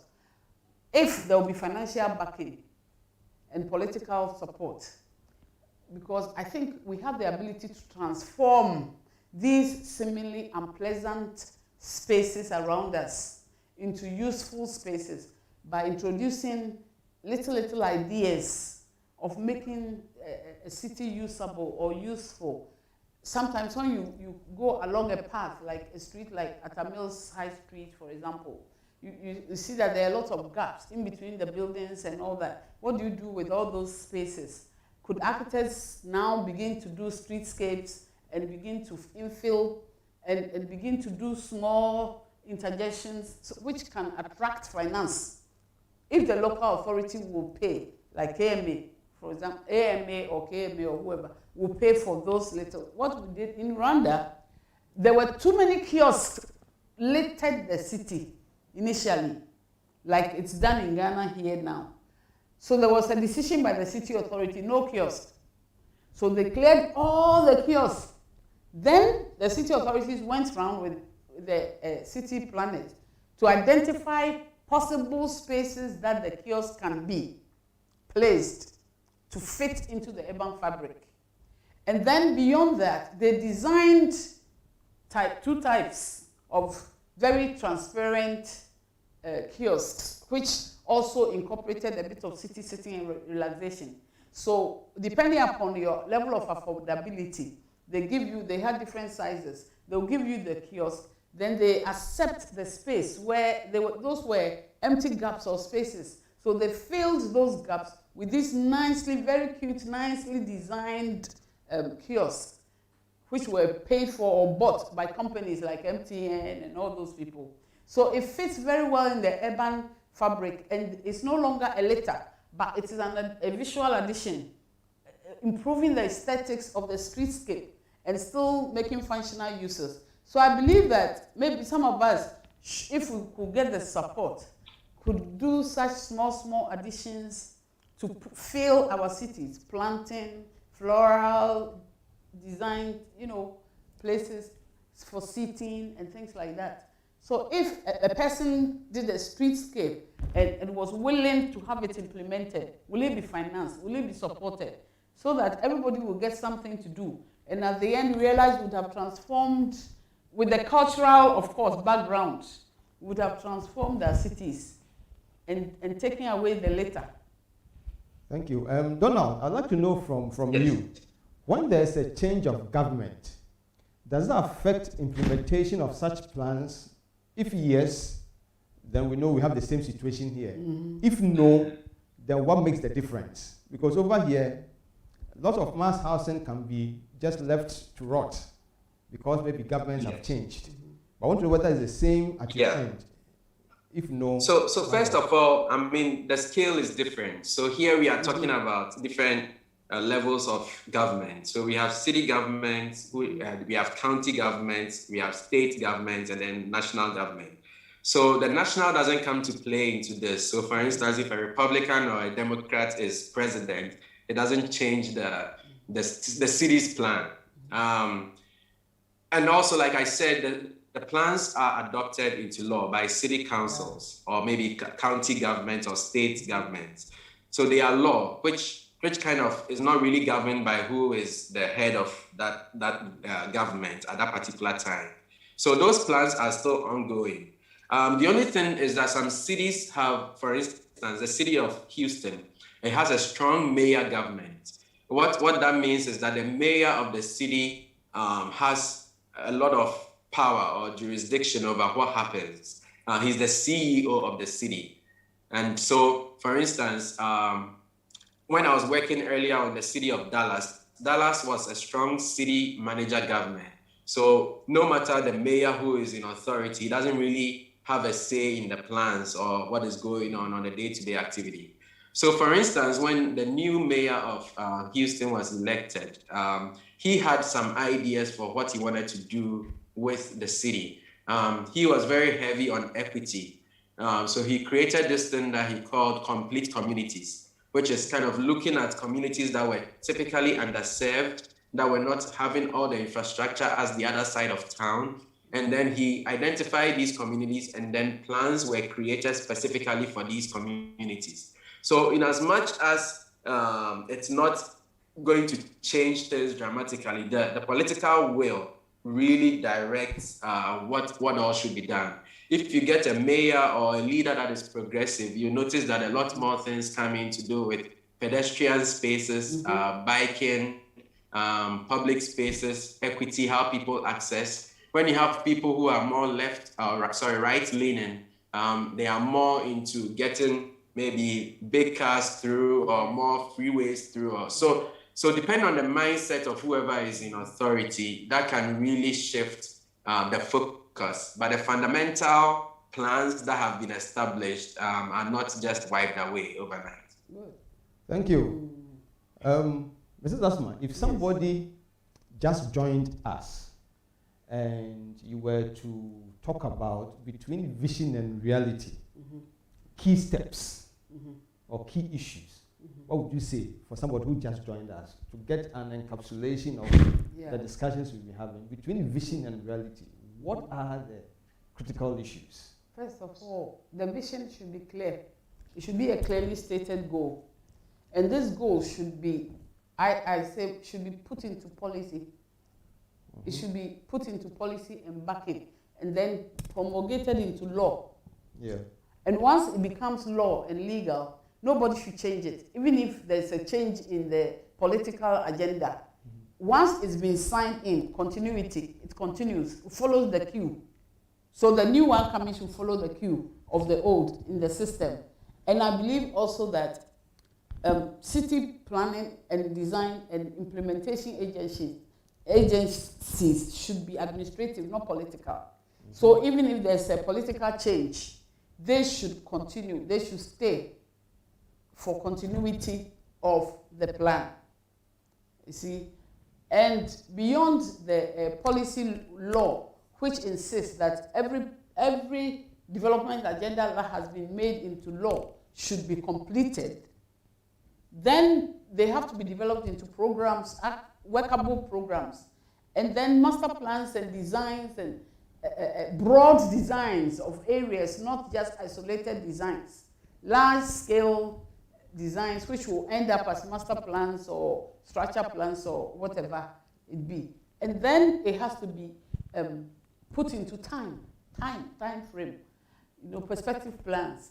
It should be organized into workable areas, prioritized, as he's saying, prioritized into phases that are doable. And having done the prioritization, then it has to go in for finance.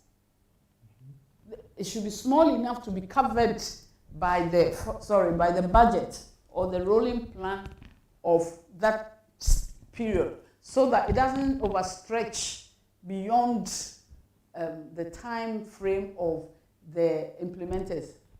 So small, impactful, and then it's completed and finished. In that case, there will be no gaps, but it will move from vision to reality. Thank you. Donald, your Yes. take between vision and reality, key issues, structures, strategies. Yes, I think I applaud Mrs. Asma. She said all of it. That exactly is it. It has to be bite-sized chunks. You have to identify funding sources for each of these bites. Like I said earlier on, think about day one. The day the plan is done and adopted, what can be put in place on day one? A month later, what can be put in place? Years later, what can be put in place? Once you have that mindset, then it doesn't look daunting. It doesn't look like something that has to go into the shelves.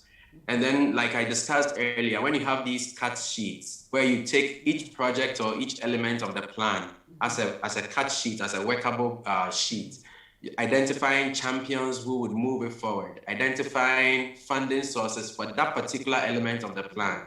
When you are complete with that, you can have a 3-ring binder and then put that at the back and mark it as done.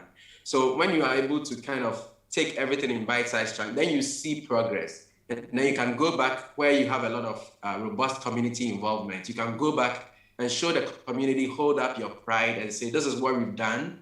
We are still working to the plan. This is the funding we've received. These are the metrics. This is the improvement to date. And this is where we are headed. So that gives more energy, that gives more vitality for the plan. People are more encouraged. And also when you're going for grants or other funding sources, you have evidence of a roadmap of where you are and where you are headed.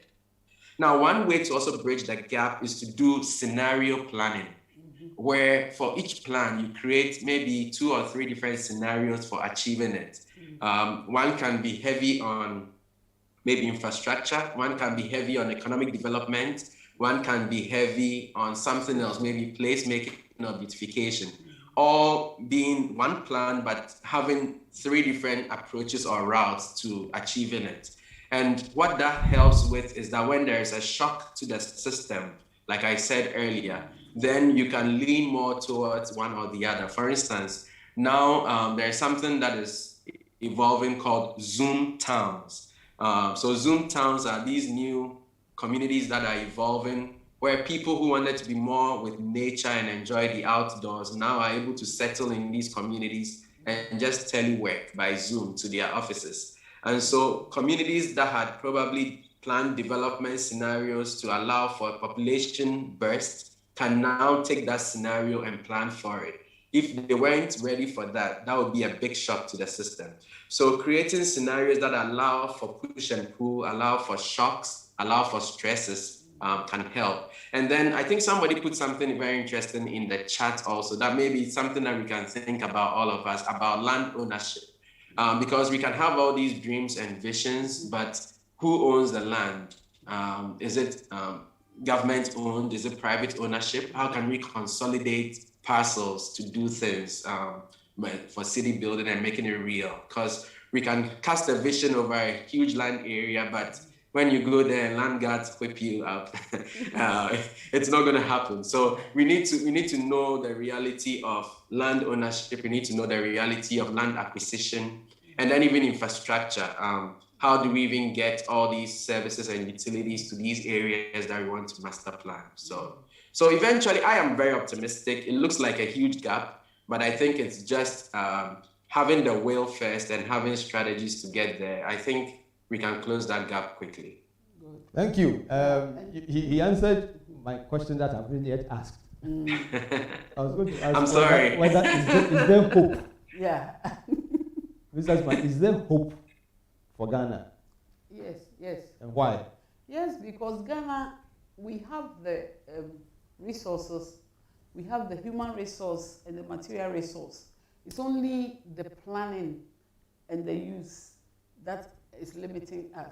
So if we can put up a thinking head and begin to organize ourselves and take rational, realistic decisions and plan, and we have the people, we have the skills, we have the resources, but we have to learn how to apply the resources correctly, how to emphasize law, and how to respect the law, and how to avoid corruption, and make sure that project monies don't go elsewhere, but they go into the project. Then we'll be heading somewhere. We need a transformation of the social fabric of the people. So we need, in fact, some of the architects should actually go and do sociology. We need architects with sociological background so that we can be designing people-friendly environments. Seriously, some people should do sociology, because coming from the architect's perspective, the way he will plan the area for human interaction and human behavior will be welcome. So I believe that we have resources, we have the manpower, we have the people, because I see what Rwanda did. And at that time, there were not people who were extraordinary than us. They didn't even have money as Ghana has. What did they have? They just had the sympathy of the world and the willpower and the determination to succeed. They came to Ghana to learn some principles. The decentralization, they came here. They were taught here, and they applied it to the letter. But our decentralization policies are still not fully implemented. We haven't relinquished maximum authority to the districts, and they are also not well staffed, appropriately staffed. Yeah. They need more architects, more engineers, more professionals to champion and lead in the development of these districts. And that way we'll be heading forward. We'll be making a name on the map. Let me put you on the spot, Mrs. Asma. Yes. I want a community in Ghana where science and evidence of some of the things we are saying have been used. So there's been some level of transformation. Not Kenya University campus, by the immediate past Vice Chancellor, not Kenya University campus, but anywhere in Ghana where, by looking at that kind of change, there's hope that inherently is doable. I can't think of, okay, so there were planned areas, planned cities and all that, but still, some of them have degenerated. Like Tema was really planned, and it was heading towards an excellent town, but then again, overpopulation, congestion, and then people added ad hoc to the buildings, and everything kind of, now Tema is no longer the best. Airport City is a new one, and I'm hoping that it's a new one, and I'm hoping that it will continue to develop. East Legon is a new established settlement, and for East Legon, the individual people have, it's more or less the high income. They have managed to successfully develop a township or a neighborhood of their own. In fact, some of the functions, even that the planners didn't put in, they have put them in themselves. They have created their own Lagos Street Mall, horizontal misuse. They've created their own, but still they don't even have a public transport terminals. They don't have taxi ranks. There are so many missing gaps.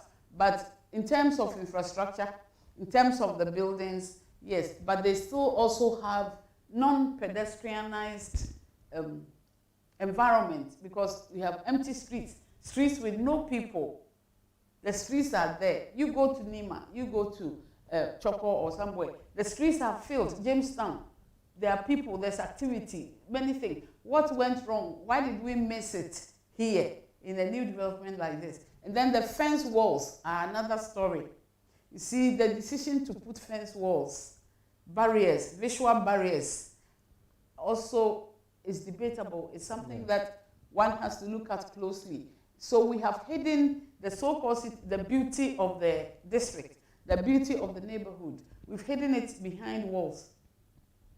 In Rwanda, what was decided was every wall that faced the road should be transparent from 3 feet up. Okay. So you can't do more than 3 feet solid. So you come 3 feet or 1 meter up solid, then up to the 2.5 or 2.1 or wherever you want to go should be transparent. That is the material you use as a barrier should not screen off. It should be visible, it should be transparent for people to see through. So that it was also for security reasons, knowing where they've come from.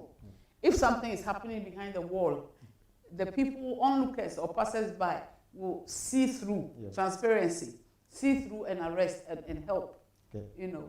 So I think that so there are signs that, if that we can do it.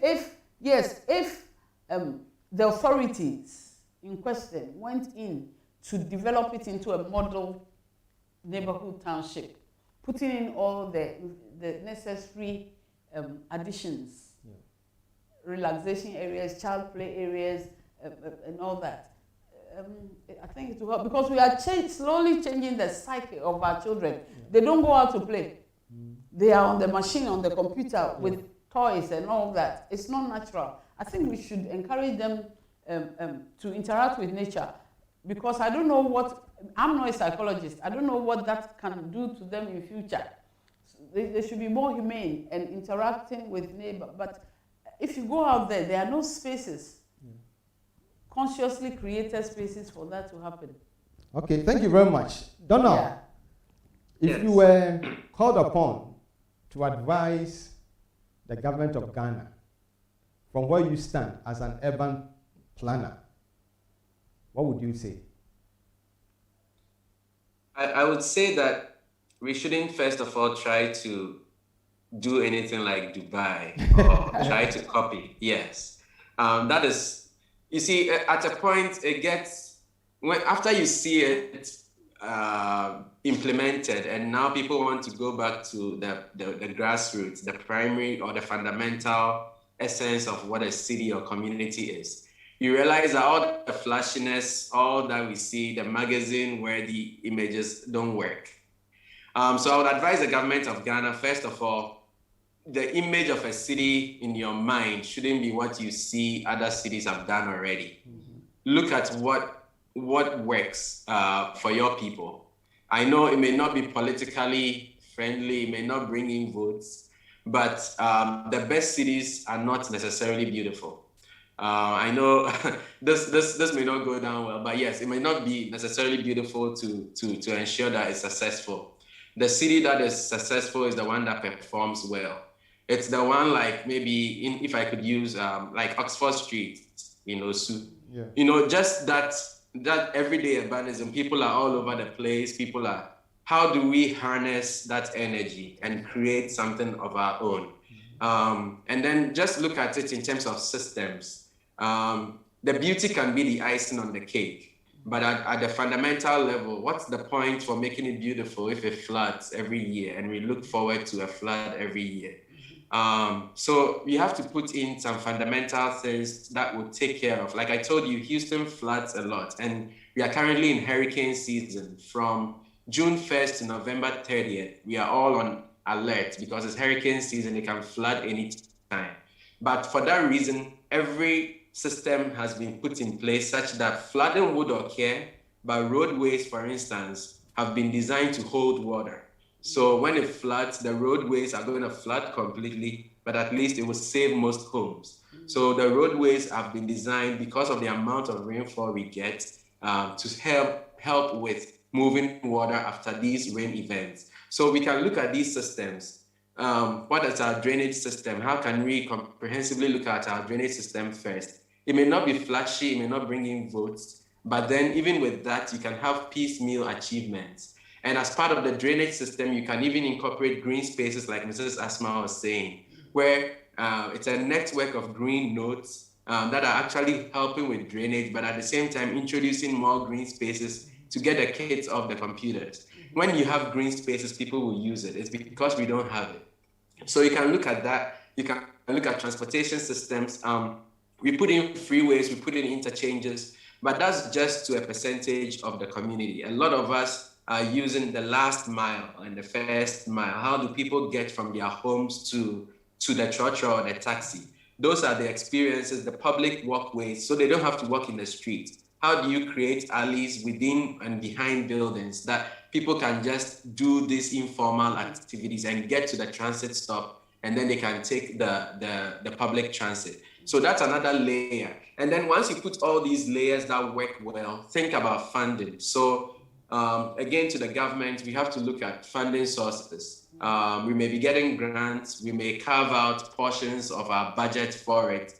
Like I said, it may not be flashy, it may not bring in votes, but it's fundamental. So it has to be something that the will has to be there. If we carve money for it and we deliberately do it, it would lead to improvement that will snowball down the road. So the government or whoever is in power, whether it's on a municipality basis or the national basis, also has to be there. And then implementation and maintenance. We can put in all that. If the implementation strategy and phasing is not working, where we are achieving and making small victories as we go along, then it wouldn't work. And then finally, maintenance culture.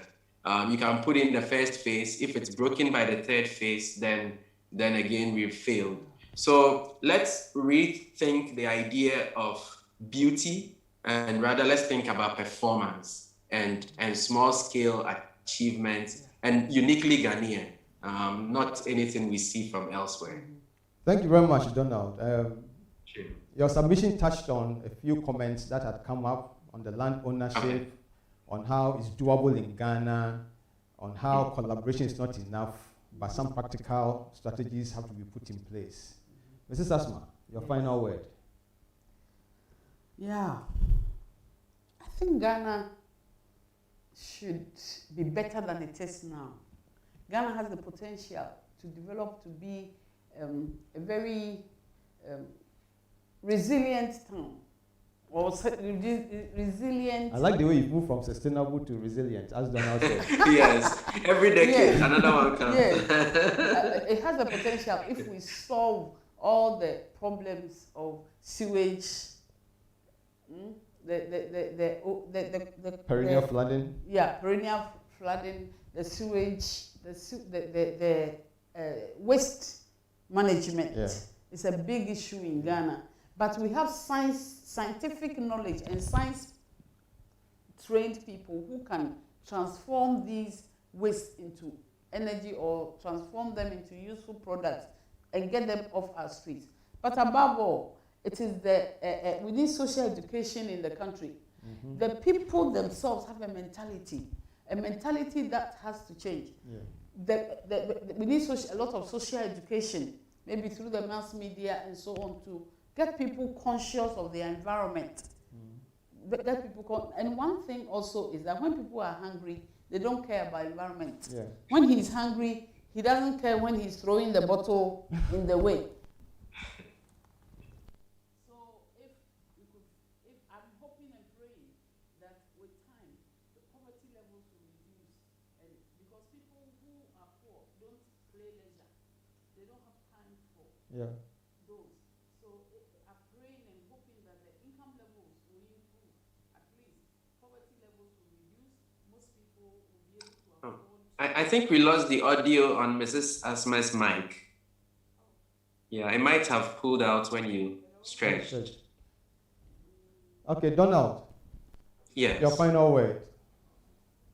So again, like I said, there is hope. I'm very optimistic when it comes to urban design, urban planning. It's a field of optimism.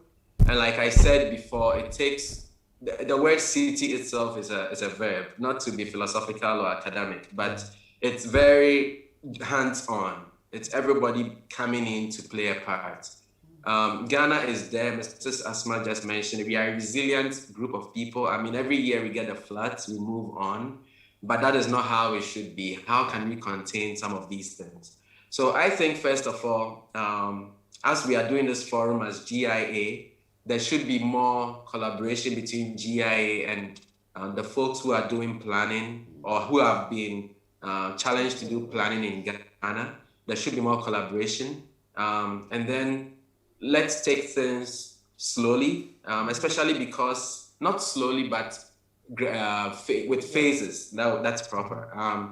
Just because of the way our political system works, just because of the way our funding system works, let's have visions, first of all, that are realistic, that are Ghanaian, and then let's have a way of making these visions real by facing them and facing them with the resources, because the resources are not readily available. And let's make sure that we celebrate small victories. If there is as we celebrate it, as we see growth, as we see improvement, we'll all be able to know that we are making headway. And then finally, let's involve the people. A lot of the time, especially in planning, even in architecture, we don't involve the community. We design for the community, but we should design with the community.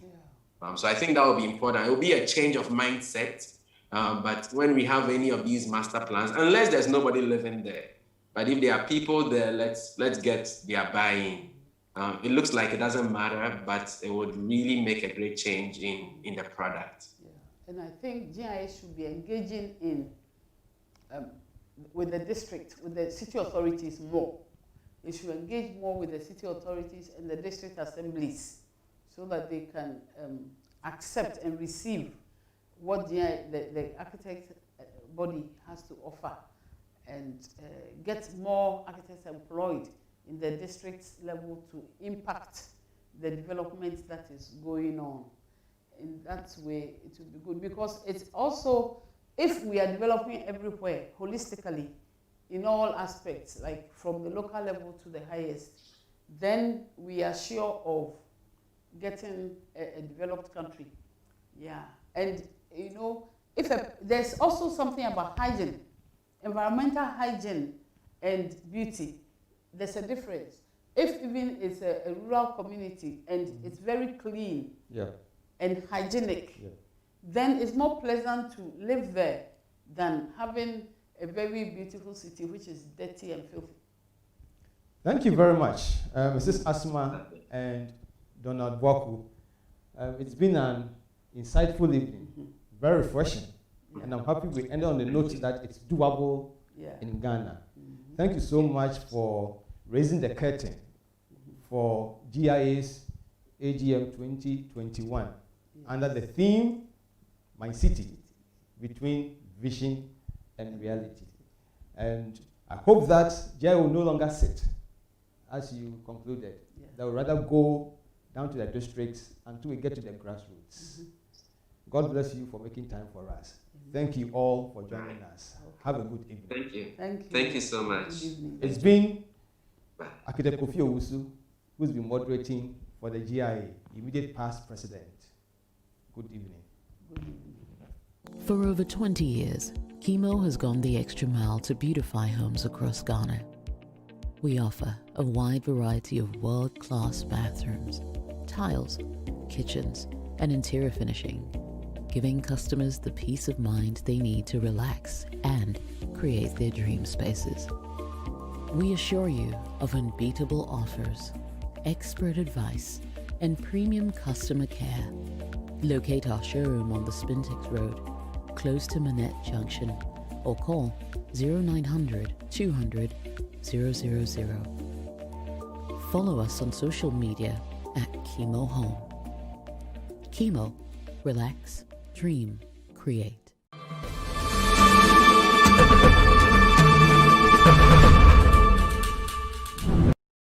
Home. A fundamental need since the dawn of humankind. a universal aspiration shaped by specific needs, depending on where we live on the planet. A harmonious interplay of material and emotional components, personal and shared experiences. Infinitely small individual homes and our infinitely vast shared home, the planet. A challenge that's never been more essential for society to reconcile performance and comfort while preserving resources. As historical market leaders, we now have the responsibility and the power to better inhabit the world, making. For more than 350 years, we are manufacturers and distributors. We design materials and solutions that have a tangible, positive impact on people's lives, including the way they work, take care of themselves, and travel the world. We are a worldwide, multi-local organization with a global ambition to protect our planet and invent a more sustainable future. A better, dedicated with continuously improving and innovating. Our teams work hand in hand with our partners to imagine solutions that enhance people's individual quality of life and address the social, societal, and environmental challenges facing the planet. We care about our employees, our customers, and our communities. Home. We build places that spark dreams and aspirations. And we work every day to make the world a more beautiful and more sustainable home for us all to live in. Making the world a better home. That's our purpose.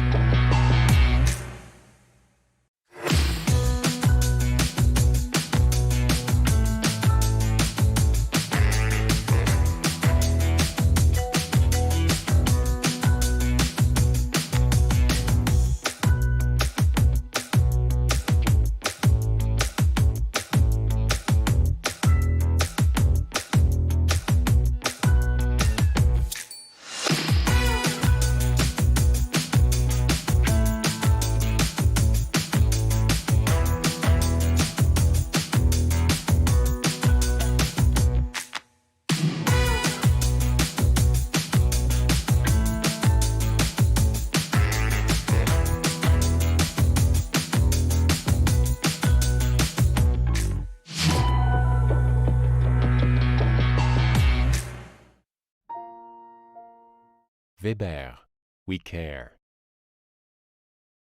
For over 20 years, Chemo has gone the extra mile to beautify homes across Ghana. We offer a wide variety of world-class bathrooms, tiles, kitchens, and interior finishing, giving customers the peace of mind they need to relax and create their dream spaces. We assure you of unbeatable offers, expert advice, and premium customer care. Locate our showroom on the Spintex Road, close to Manette Junction, or call 0900 200 000. Follow us on social media at Chemo Home. Chemo, relax, dream, create.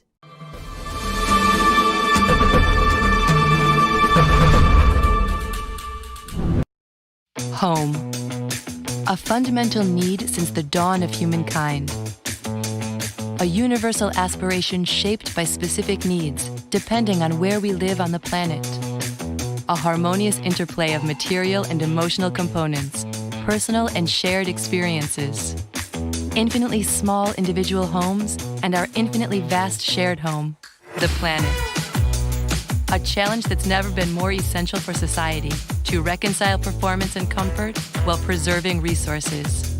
As historical market leaders, we now have the responsibility and the power to better inhabit the world, making.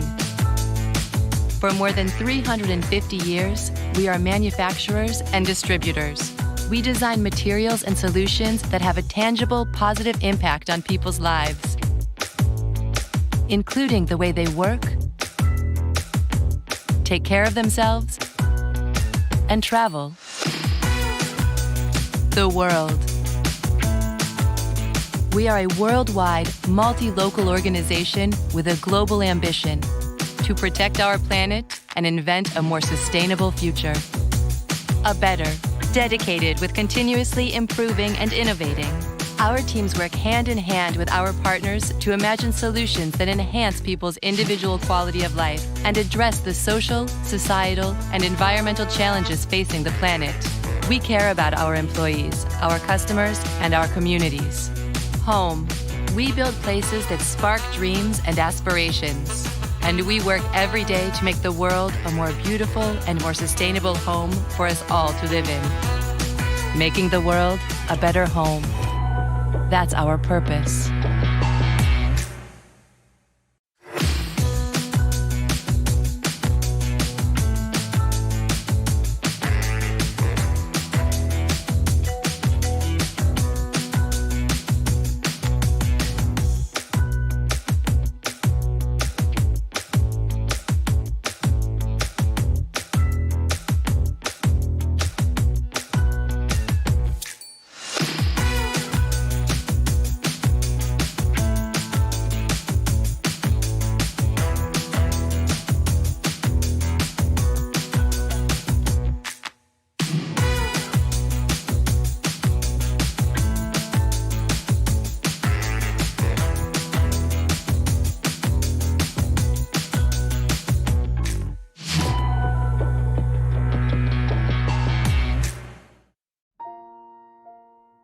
Weber, we care. For over 20 years, Chemo has gone the extra mile to beautify homes across Ghana. We offer a wide variety of world-class bathrooms, tiles, kitchens, and interior finishing, giving customers the peace of mind they need to relax and create their dream spaces. We assure you of unbeatable offers, expert advice, and premium customer care. Locate our showroom on the Spintex Road, close to Manette Junction, or call 0900 200 000. Follow us on social media at Chemo Home. Chemo, relax, dream, create.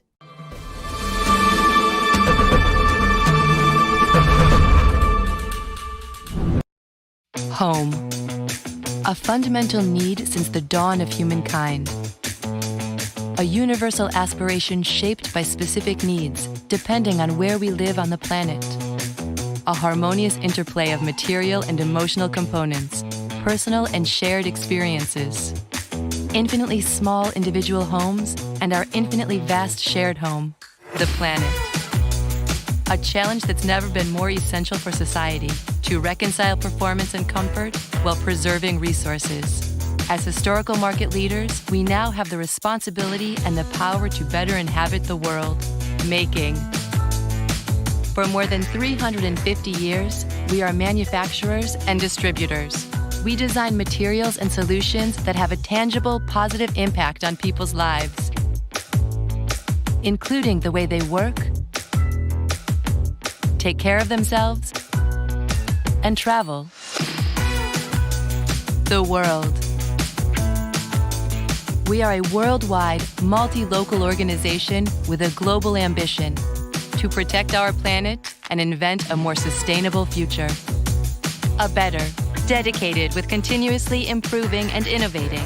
Our teams work hand in hand with our partners to imagine solutions that enhance people's individual quality of life and address the social, societal, and environmental challenges facing the planet. We care about our employees, our customers, and our communities. Home. We build places that spark dreams and aspirations. And we work every day to make the world a more beautiful and more sustainable home for us all to live in. Making the world a better home. That's our purpose.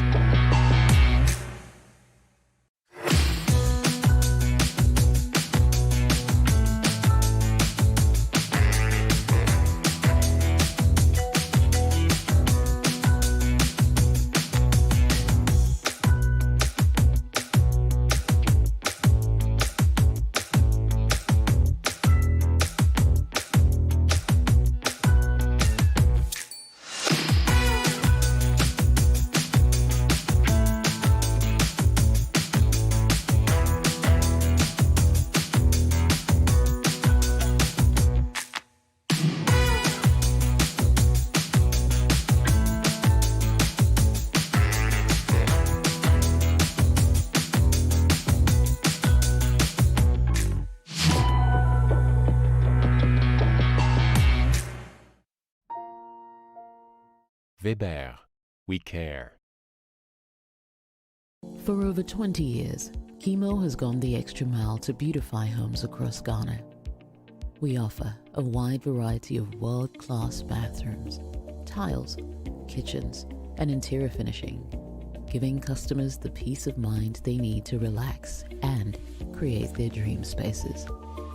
We assure you of unbeatable offers, expert advice, and premium customer care. Locate our showroom on the Spintex Road, close to Manette Junction, or call 0900 200 000. Follow us on social media at Chemo Home. Chemo, relax, dream, create.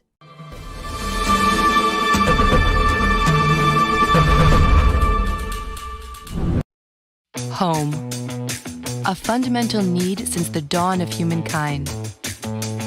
A universal aspiration shaped by specific needs, depending on where we live on the planet. A harmonious interplay of material and emotional components, personal and shared experiences.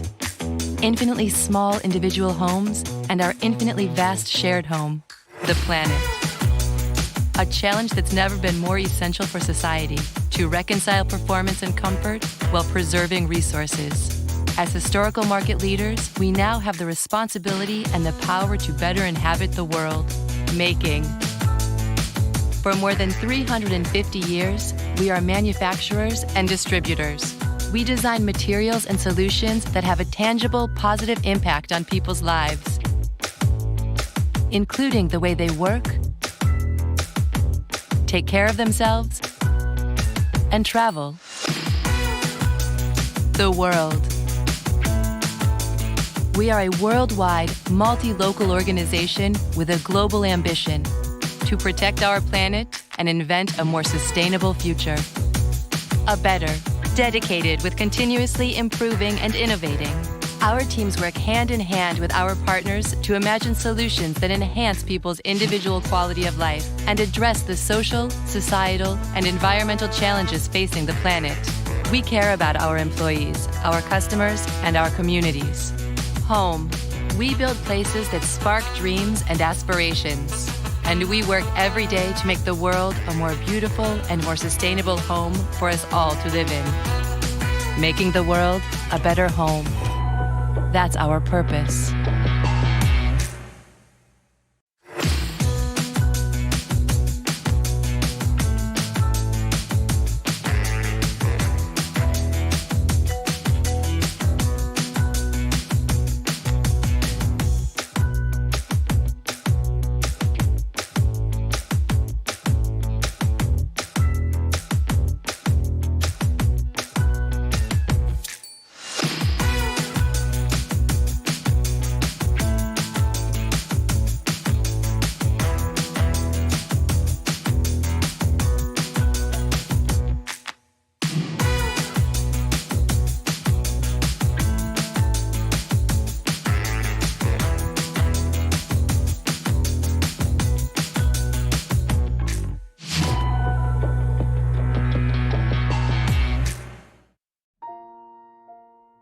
Weber, we care.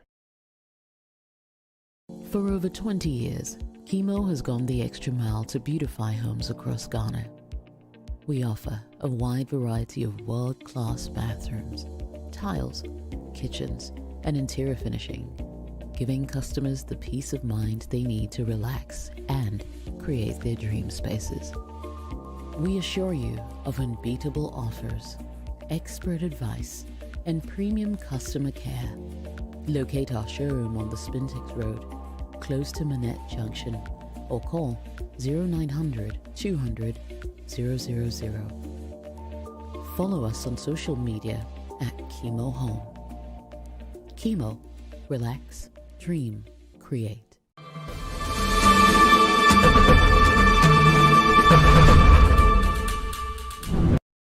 Home. A fundamental need since the dawn of humankind. A universal aspiration shaped by specific needs, depending on where we live on the planet.